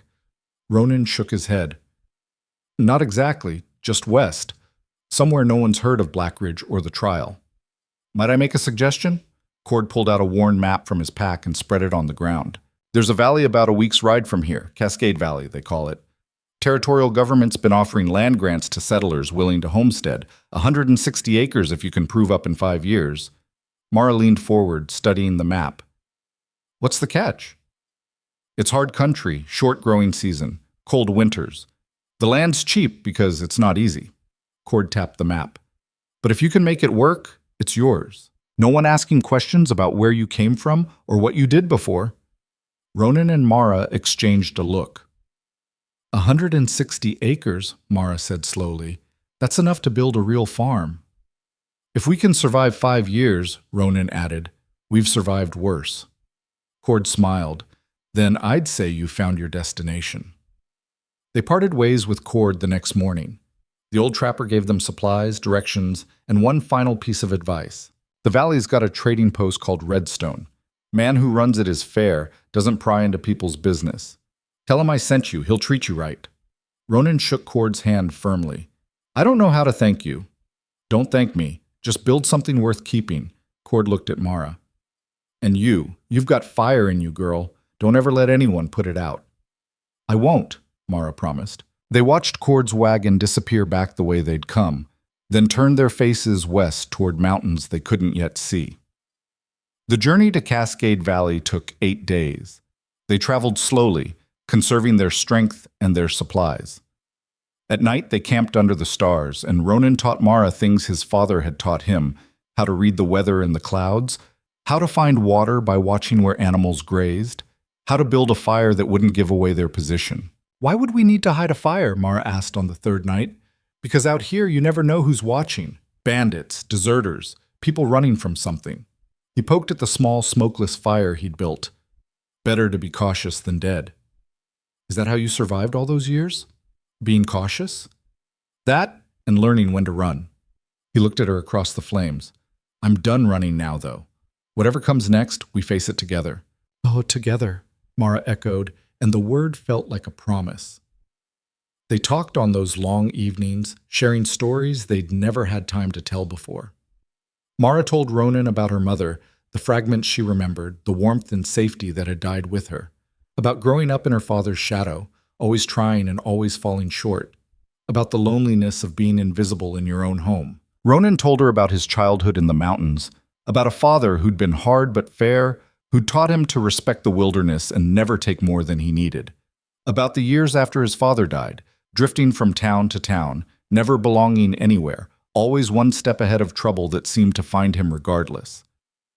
I used to think there was something wrong with me, he admitted, like I was cursed or marked somehow. Nothing good ever lasted.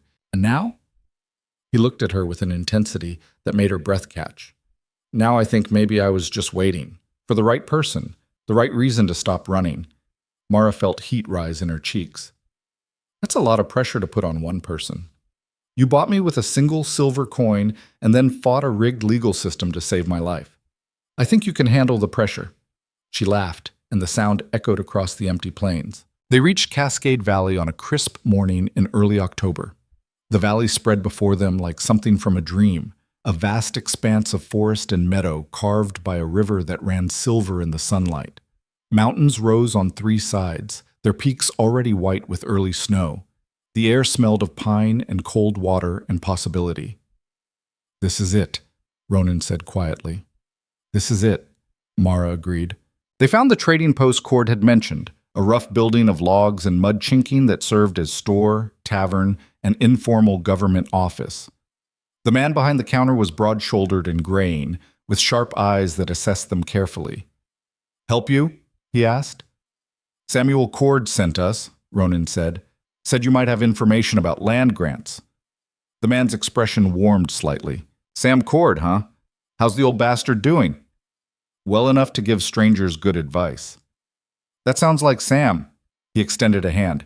Name's William Redstone. I run this place and serve as unofficial land agent for the territory.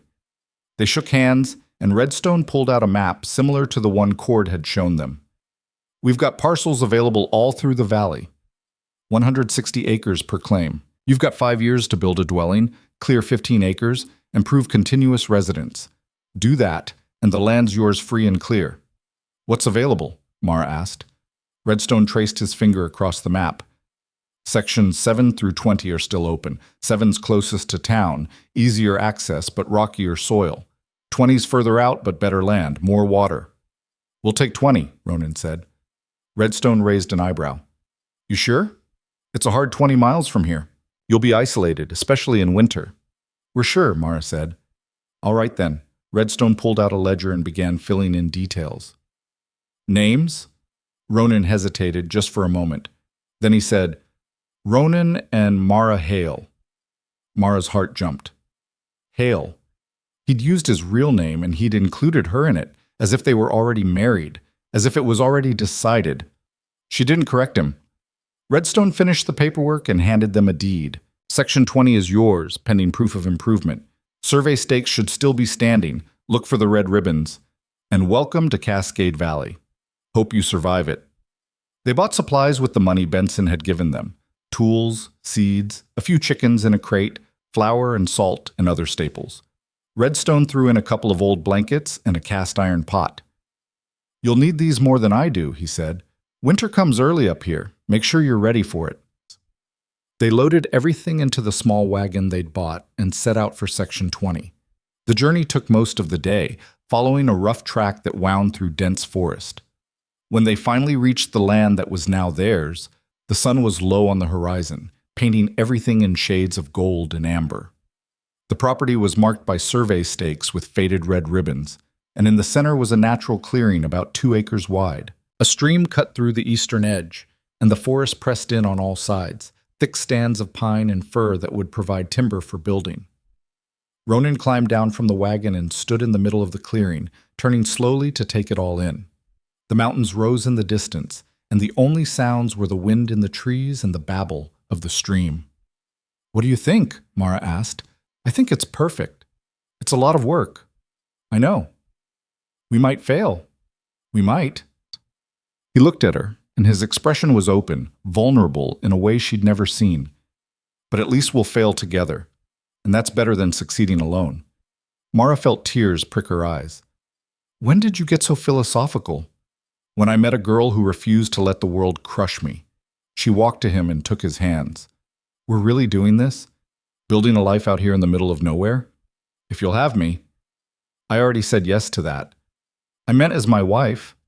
The words hung in the air between them. Mara stared at him, her heart hammering. Are you asking me to marry you? I am. I know I don't have a ring, and I can't promise you an easy life or safety or anything but hard work and uncertainty.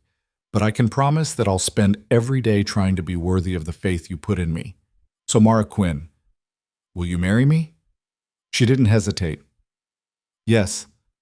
Ronan pulled her close and kissed her, deep and fierce and full of promise. When they finally broke apart, both were breathless and grinning like fools. We should probably build a house first, Mara said. Probably. And we need to find someone to perform the ceremony. Redstone mentioned a circuit preacher who comes through every few months. Then I guess we have time to prepare.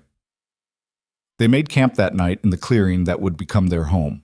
As the fire crackled and the stars emerged overhead, they talked about the future, what they'd build, where they'd plant crops, how many children they wanted. At least 2, Mara said, so they're not lonely. 3 would be better. And chickens, lots of chickens. Why chickens? Because you're terrible at catching them, and watching you chase them is the funniest thing I've ever seen. She swatted his arm, but she was laughing. That night, wrapped in blankets under a canopy of stars, they made promises to each other that had nothing to do with legal documents or formal ceremonies. They were the kind of promises that mattered more than any official vow, to stand together, to fight together, to build something that was entirely their own. And when morning came, they began. The work was brutal from the start. They spent the first week felling trees for the cabin, working from dawn until their hands were too blistered to hold an axe.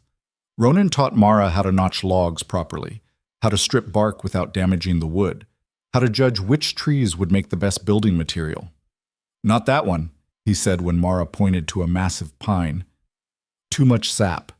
It'll never cure properly. We want the straight ones with few knots. They felled, stripped, and dragged logs to the clearing until they had enough for walls. Then came the actual construction.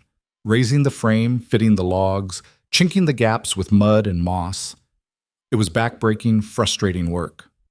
More than once, Mara wanted to throw down her tools and scream, but every time she felt ready to give up, she'd look at Ronan, at the determination in his face, the careful precision of his movements, and she'd find the strength to keep going.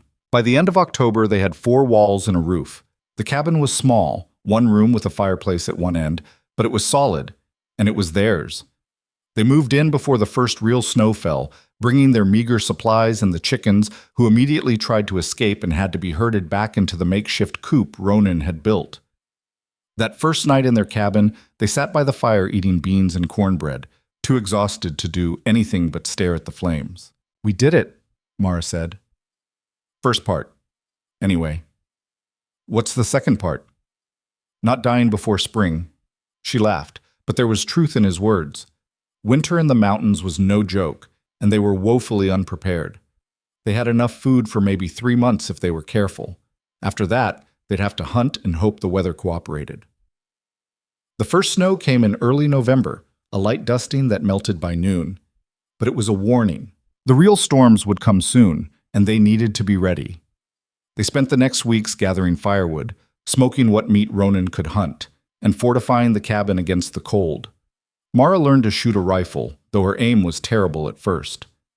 "You're flinching," Ronan said after she missed a deer for the 3rd time. "I don't like the noise." "The deer doesn't care if you like the noise. It cares whether you hit it or not." Eventually, she got better.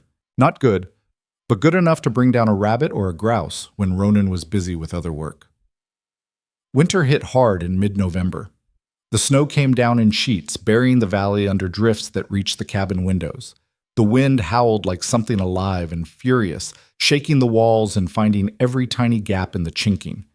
The temperature plummeted until their breath froze in the air and ice formed on the inside of the windows. They huddled by the fire, burning through their carefully hoarded wood faster than Mara had anticipated. At night, they slept pressed together for warmth, wrapped in every blanket they owned. "Tell me we're going to survive this," Mara said one particularly brutal night, listening to the wind scream outside. "We're going to survive this," Ronan said, with more confidence than she suspected he felt. "How do you know?" "Because we've survived everything else." The isolation was the hardest part. They saw no one for weeks at a time. The nearest neighbors, a family called the Harpers, who Redstone had mentioned, lived 5 miles away, and the snow made travel impossible. It was just the 2 of them, trapped in a tiny cabin, dependent on each other for everything. It should have driven them apart. Instead, it brought them closer. They talked for hours by the fire, sharing stories and dreams and fears. Mara told Ronan about the books she'd loved as a child, the adventures she'd imagined. Ronan told her about tracking wolves through fresh snow, about the aurora borealis he'd seen dancing in northern skies, about the loneliness of being the only human for miles in any direction. "Do you miss it?" Mara asked. "Being alone in the wilderness?" "Sometimes, but not as much as I'd miss you if you weren't here." They played cards with a worn deck Mara had bought in Blackridge. They taught each other songs. Ronan knew old trapping ballads, while Mara remembered hymns from childhood. They invented games to pass the time, like seeing who could stack the most kindling before it fell over, or who could tell the most outrageous lie with a straight face. And slowly, week by week, they survived. The circuit preacher came through in late December, just after the worst of the storms had passed. His name was Reverend Thomas Wade, and he was a thin, earnest man who rode a mule and carried a Bible wrapped in oilcloth. He'd stopped at the cabin looking for shelter, and when Ronan and Mara explained they wanted to be married, his face lit up. "A wedding! Oh, that's wonderful! We don't get enough joy in these mountains." They were married on a clear, cold morning 2 days after Christmas. There were no guests, no flowers, no celebration beyond what the 3 of them could manage in a one-room cabin. Mara wore her only dress, cleaned and mended as best she could. Ronan wore his least-patched shirt. Reverend Wade performed the ceremony with genuine warmth, speaking about partnership and perseverance and the sacred bond of marriage. When he asked if they took each other for better or worse, richer or poorer, in sickness and health, they answered with voices that didn't waver. "I now pronounce you husband and wife. You may kiss your bride." Ronan pulled Mara close and kissed her like they were the only 2 people in the world. When they broke apart, Reverend Wade was beaming. "That's the kind of kiss that builds dynasties," he said. "I predict you 2 will have a long and interesting life together." After the Reverend left, Mara and Ronan stood on their porch, watching him disappear down the snowy track. "Mrs. Hale," Ronan said, testing out the name. "I like it," Mara said. So do I. They went back inside their cabin, their home, and celebrated their marriage with a special dinner of venison stew and the last of the preserves. It wasn't fancy, but it was theirs, and that made it perfect. Spring came late to Cascade Valley. The snow finally began to melt in March, revealing brown grass and muddy earth. The stream, which had been a trickle under ice all winter, swelled with runoff and roared past the cabin. The first birds returned, filling the mornings with song. And with spring came work. They had to clear land for planting, backbreaking labor of pulling stumps, moving rocks, tilling soil that hadn't been touched in generations. Ronan worked until his hands bled, and Mara worked beside him, her back screaming in protest, but her determination never wavering. By April, they'd cleared 2 acres. It wasn't much, but it was a start. They planted wheat, potatoes, beans, crops that could survive the short growing season. Mara had saved seeds from vegetables they'd eaten over the winter, and those went in too. "Think it'll grow?" she asked, looking at the freshly planted field. "Only one way to find out." In May, they finally met their nearest neighbors. The Harpers came calling one warm afternoon, a middle-aged couple named John and Martha, along with their teenage son, David. They brought bread, cheese, and news of the outside world. "We heard Redstone sold Section 20, Martha said, settling into a chair Ronan offered. "Wanted to come see who our new neighbors were." "We're the Hales," Mara said. "Ronan and Mara." "Where you folks from?" John asked. It was a simple question, but Mara felt her stomach tense. This was the moment where they'd find out if their past would follow them. "East," Ronan said vaguely. "Decided we wanted a fresh start." John nodded, accepting the non-answer. "Most folks who come out here are running from something. We don't pry. Long as you're good neighbors, that's all that matters." The Harpers became their lifeline that first year. When the Hales ran low on flour, Martha brought over a bag. When Ronan needed help moving a boulder from the field, John and David came with chains and horses. In return, Ronan helped repair the Harpers' barn roof, and Mara taught Martha a more efficient way to preserve vegetables. It was the beginning of community, small, fragile, but real. The first harvest that fall was modest but successful. The wheat yielded enough for flour to last through winter. The potatoes filled the root cellar they dug beneath the cabin. The beans dried and stored well. "We did it," Mara said, surveying their stores. "We actually did it." "1 year down," Ronan said. 4 to go before the land's officially ours." "We'll make it." "How do you know?" "Because we always do." That winter was easier than the first. They had more food, more firewood, more experience with how to survive the brutal cold. And they had each other, which made all the difference. In February, Mara realized she was pregnant. She'd suspected for a few weeks. The nausea, the fatigue, the way her body felt different in ways she couldn't quite articulate. But she'd been afraid to say it out loud, afraid that speaking it would somehow make it less real. She told Ronan one evening as they were preparing dinner, "I think I'm going to have a baby." He dropped the pot he was holding. It clattered across the floor, spilling water, but he didn't seem to notice. "What?" "I'm pregnant. At least I think I am. Pretty sure." Ronan stared at her, his expression cycling through shock, fear, and finally pure joy. He crossed the room in 2 strides and pulled her into his arms, holding her so tight she could barely breathe. "We're having a baby," he said, his voice muffled against her hair. "Are you happy?" "Happy?" "Mara, I'm terrified and ecstatic and completely overwhelmed. But, yeah, I'm happy." Their daughter was born in late September, delivered with the help of Martha Harper and her steady hands. It was a long, difficult labor that left Mara exhausted and Ronan pacing the cabin like a caged animal. But when the baby finally arrived, squalling and red-faced and absolutely perfect, everything else faded away. "She's beautiful," Ronan whispered, holding his daughter for the first time with the careful reverence of someone holding the most precious thing in the world. "What should we name her?" Mara asked. They'd discussed names over the months, but nothing had felt right. Now, looking at their daughter's tiny face, Mara knew exactly what to call her. "Sarah," she said. "After my mother." Ronan looked up, his eyes bright. "Sarah Hale. I like it." Sarah was a colicky baby who cried more than she slept, but Neither Ronan nor Mara cared. She was theirs, this tiny miracle they'd created together. Watching Ronan with her, gentle and patient and utterly devoted, made Mara fall in love with him all over again. The years blurred together after that, each one bringing new challenges and new joys. They cleared more land, expanding their fields until they had the required 15 acres. They built additions onto the cabin, a second room, a proper kitchen, a porch where they could sit in the evenings. They acquired more livestock, a milk cow, a pig, a horse to help with the heavy work. 2 years after Sarah was born, Mara gave birth to a son they named Daniel. He had his father's dark eyes and his mother's stubborn spirit, and from the moment he could walk, he followed Ronan everywhere. The valley grew around them. More settlers arrived, filing claims and building homesteads. A school was established, and then a small church. Redstone's trading post expanded to include a proper general store and a post office. Cascade Valley was becoming a real community, and the Hales were part of it. But the past, Mara learned, never truly stayed buried. It was a warm afternoon in late July, 5 years after they'd first arrived in the valley. Mara was in the garden with Sarah, teaching her daughter how to identify ripe tomatoes, when she saw a rider approaching the cabin. Her first thought was that it was John Harper, coming to borrow a tool or share news.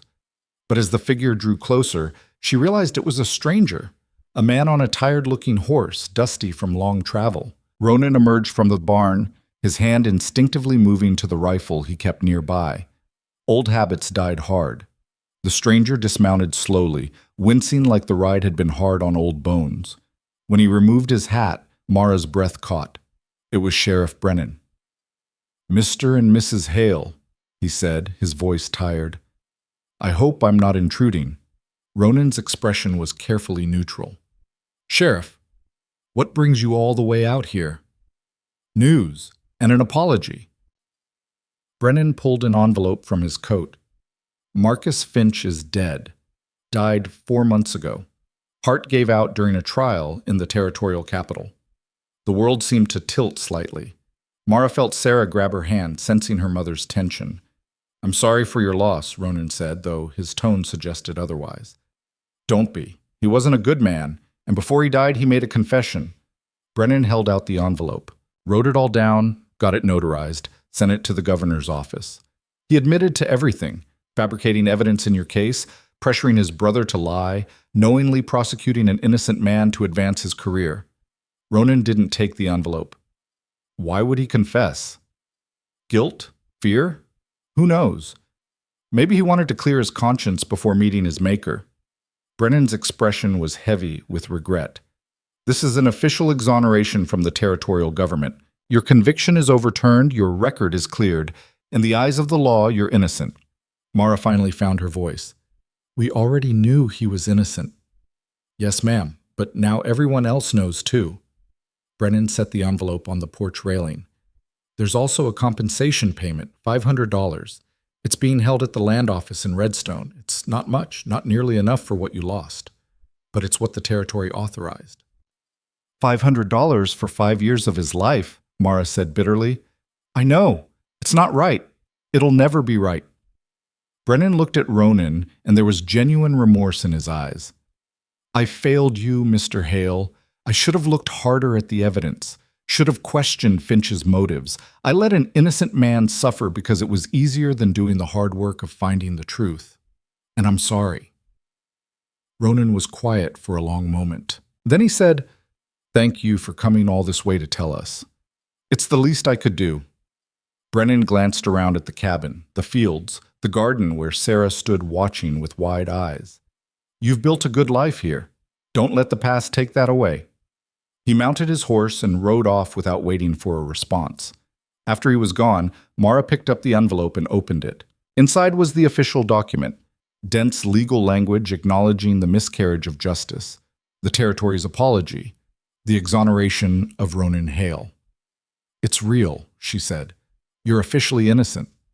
"I was always innocent." "I know, but now the whole world knows." Ronan took the document and read it slowly. Then he folded it carefully and set it aside. "Does it change anything?" Mara asked. He looked at her, then at Sarah, then at the land they'd built together, cleared field by cleared field, log by log, season by season. No, he said finally. It doesn't change anything, because we already won. How do you figure? He gestured to everything around them. We're here. We're free. We have a family, a home, a future we chose for ourselves. That's the victory, Mara. Not some piece of paper saying the government admits it was wrong. Mara felt tears prick her eyes. When did you get so wise? When I married a woman who refused to give up on me, even when I'd given up on myself. That evening, after Sarah was in bed and Daniel was sleeping in his cradle, they sat on the porch and watched the sun set behind the mountains. Should we tell people? Mara asked. About the exoneration? Ronan thought about it. Maybe eventually, but not now. I don't want to be defined by what happened in Blackridge. I want to be defined by what we're building here. We could use the compensation money. $500 would let us buy more livestock, maybe hire help to clear more land. Or we could save it for Sarah and Daniel, for their futures. Mara leaned against him, and he wrapped his arm around her shoulders. They sat like that as the stars emerged, one by one, in the darkening sky. I love you, she said. I love you too. It was simple, uncomplicated. The truest thing either of them had ever said. The years continued to unfold. They claimed the compensation money and used half to buy breeding cattle, investing in the future of their farm. The other half they saved, tucked away in a tin box hidden beneath a floorboard. More children came. Thomas in year 7, and a daughter they named Elizabeth in year 9. The cabin expanded again and again until it was barely recognizable from the single room they'd started with. The valley prospered. The school got a real teacher. The church got a permanent minister. Roads improved, connecting the scattered homesteads to Redstone and beyond. A stage line started running through once a month, bringing mail and news from the wider world. And slowly, carefully, Mara began to rebuild bridges with her past. It started with a letter that arrived at the post office in Redstone, forwarded from Grayton through a chain of postmasters who'd tracked down Mara's new location. The envelope was addressed in handwriting Mara recognized immediately. Lily's careful, precise script. She opened it with shaking hands. Dear Mara, I don't know if this letter will reach you or if you'll want to read it if it does, but I had to try. Father died 2 years ago. I thought you should know. He never said it, but I think he regretted what happened between you. He kept a newspaper clipping about the trial in Blackridge. Jacob found it after he passed. He knew where you were and what you'd done. And I think he was proud, even if he couldn't say it. I'm married now to a good man named Thomas Webb. We have a daughter, Emily. She's 3 years old and reminds me so much of you, stubborn and fearless and too smart for her own good. Jacob has his own family too, 3 children and a farm near Grayton. He asks about you sometimes, wonders if you're happy. I wonder too. I don't expect you to forgive us for letting you go, but I want you to know that we think of you, that we're sorry, that if you ever want to come home or if you want us to visit, we would like that very much. Your sister, Lily Mara, read the letter 3 times, tears streaming down her face. When Ronan came in from the fields and found her crying, he immediately dropped everything. What's wrong? Are you hurt? My father's dead, she said, and my sister wants to see me. He sat down beside her, reading the letter over her shoulder. What do you want to do? I don't know. Part of me wants to write back and tell them everything, about you, about the children, about the life we've built, but another part is still angry, still hurt. Both can be true. I know, but which one do I act on? Ronan took her hand, the one that lets you sleep at night. Mara thought about it for a long time. Then she got out paper and ink and began to write. Dear Lily, your letter found me. I'm glad it did. I'm sorry about Father. I wish things had been different between us, but they weren't, and I've made peace with that. I'm glad he knew where I was, even if he never reached out. I'm married. His name is Ronan Hale, and he's the best man I've ever known. We have 4 children, Sarah, Daniel, Thomas, and Elizabeth. We have a farm in Cascade Valley, and we're happy. I'm not ready to come back to Grayton. Maybe someday, but not yet. But if you'd like to visit, we'd welcome you. I'd like my children to know their aunt. Tell Jacob I think of him too, and tell him I'm more than happy. I'm free. Your sister, Mara. She sent the letter the next day, not knowing if Lily would respond or if this fragile reconnection would hold. But 2 months later, another letter arrived, and then another. Slowly, carefully, the sisters rebuilt what had been broken. The letters became regular, updates about children and harvests, shared memories and new stories. And eventually, a year later, Lily came to visit. She arrived in late summer with her husband and daughter, traveling by stage and then wagon from Redstone. Mara stood on the porch, her heart pounding as the wagon pulled up. Lily had changed. She was no longer the delicate girl Mara remembered. She was a woman now, with laugh lines around her eyes and capable hands that held her daughter confidently. When Lily saw Mara, she burst into tears. They met in the middle of the yard, holding each other and crying and laughing all at once. "I missed you," Lily sobbed. "I missed you so much." "I missed you too." They stayed for a week, and it was like finding a piece of herself Mara hadn't realized was missing. The sisters talked for hours, sharing everything they'd kept bottled up for years. Thomas and Ronan got along well, bonding over farming and the challenges of mountain living. The cousins played together, and Mara watched Sarah help little Emily collect wildflowers with a lump in her throat. On the last night of their visit, as the families sat around the dinner table, Lily raised her glass. "To second chances," she said, "and to sisters who never gave up." "To sisters," Mara echoed. When Lily left, she promised to visit again, and she kept that promise, coming every summer for years. Jacob came eventually too, bringing his family. It was awkward at first. Too many years and too much hurt between them. But they were family, and family found a way. Even Samuel Quinn's memory softened with time. Mara couldn't forgive him for the years of dismissal and coldness. But she could acknowledge that he'd been a product of his time and his own pain. And that was enough. The children grew. Sarah became a teacher, taking over the Valley School when the previous teacher retired.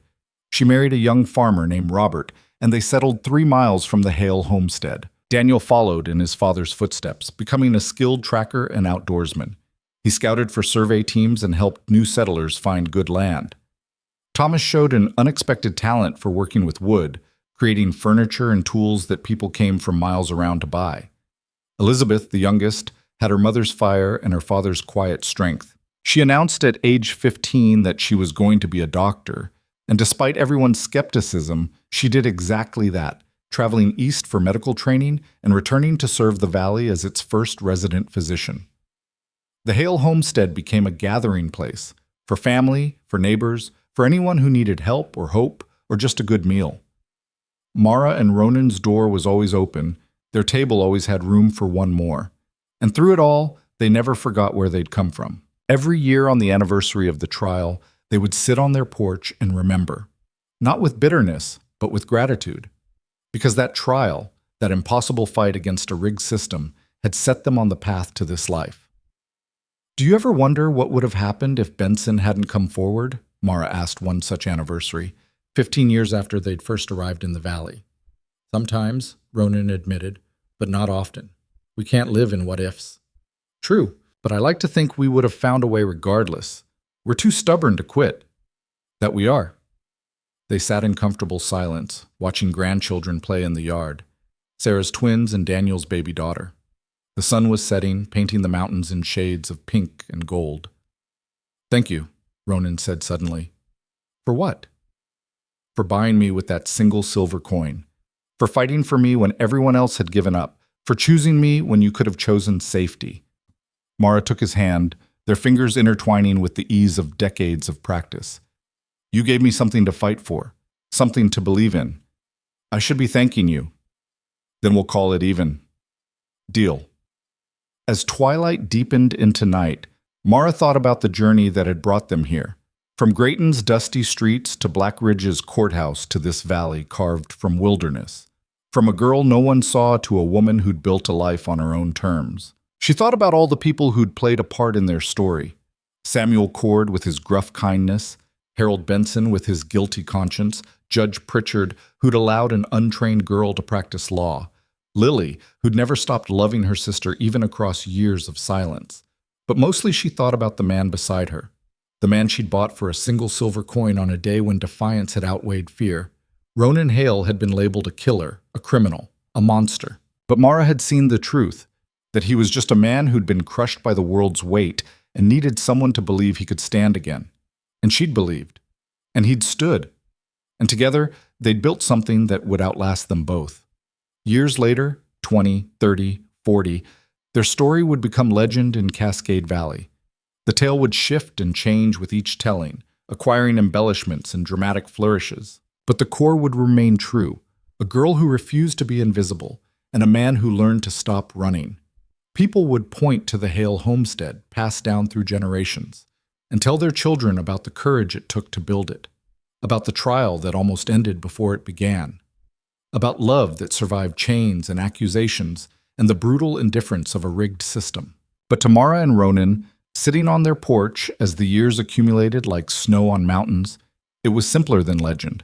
It was just their life, hard-won and fiercely protected, built from nothing but will and stubborn refusal to give up. And it was enough.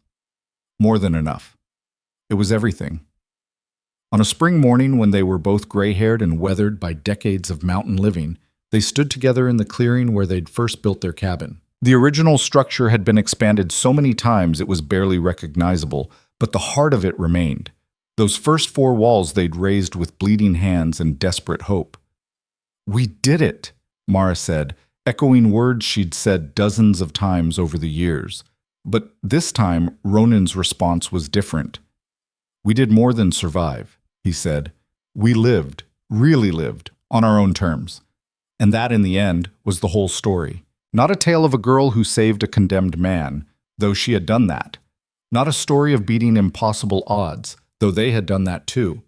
It was the story of 2 people who chose each other when the world said they shouldn't, who built something lasting from ashes and accusation, who proved that the life you choose is worth more than the one you're given.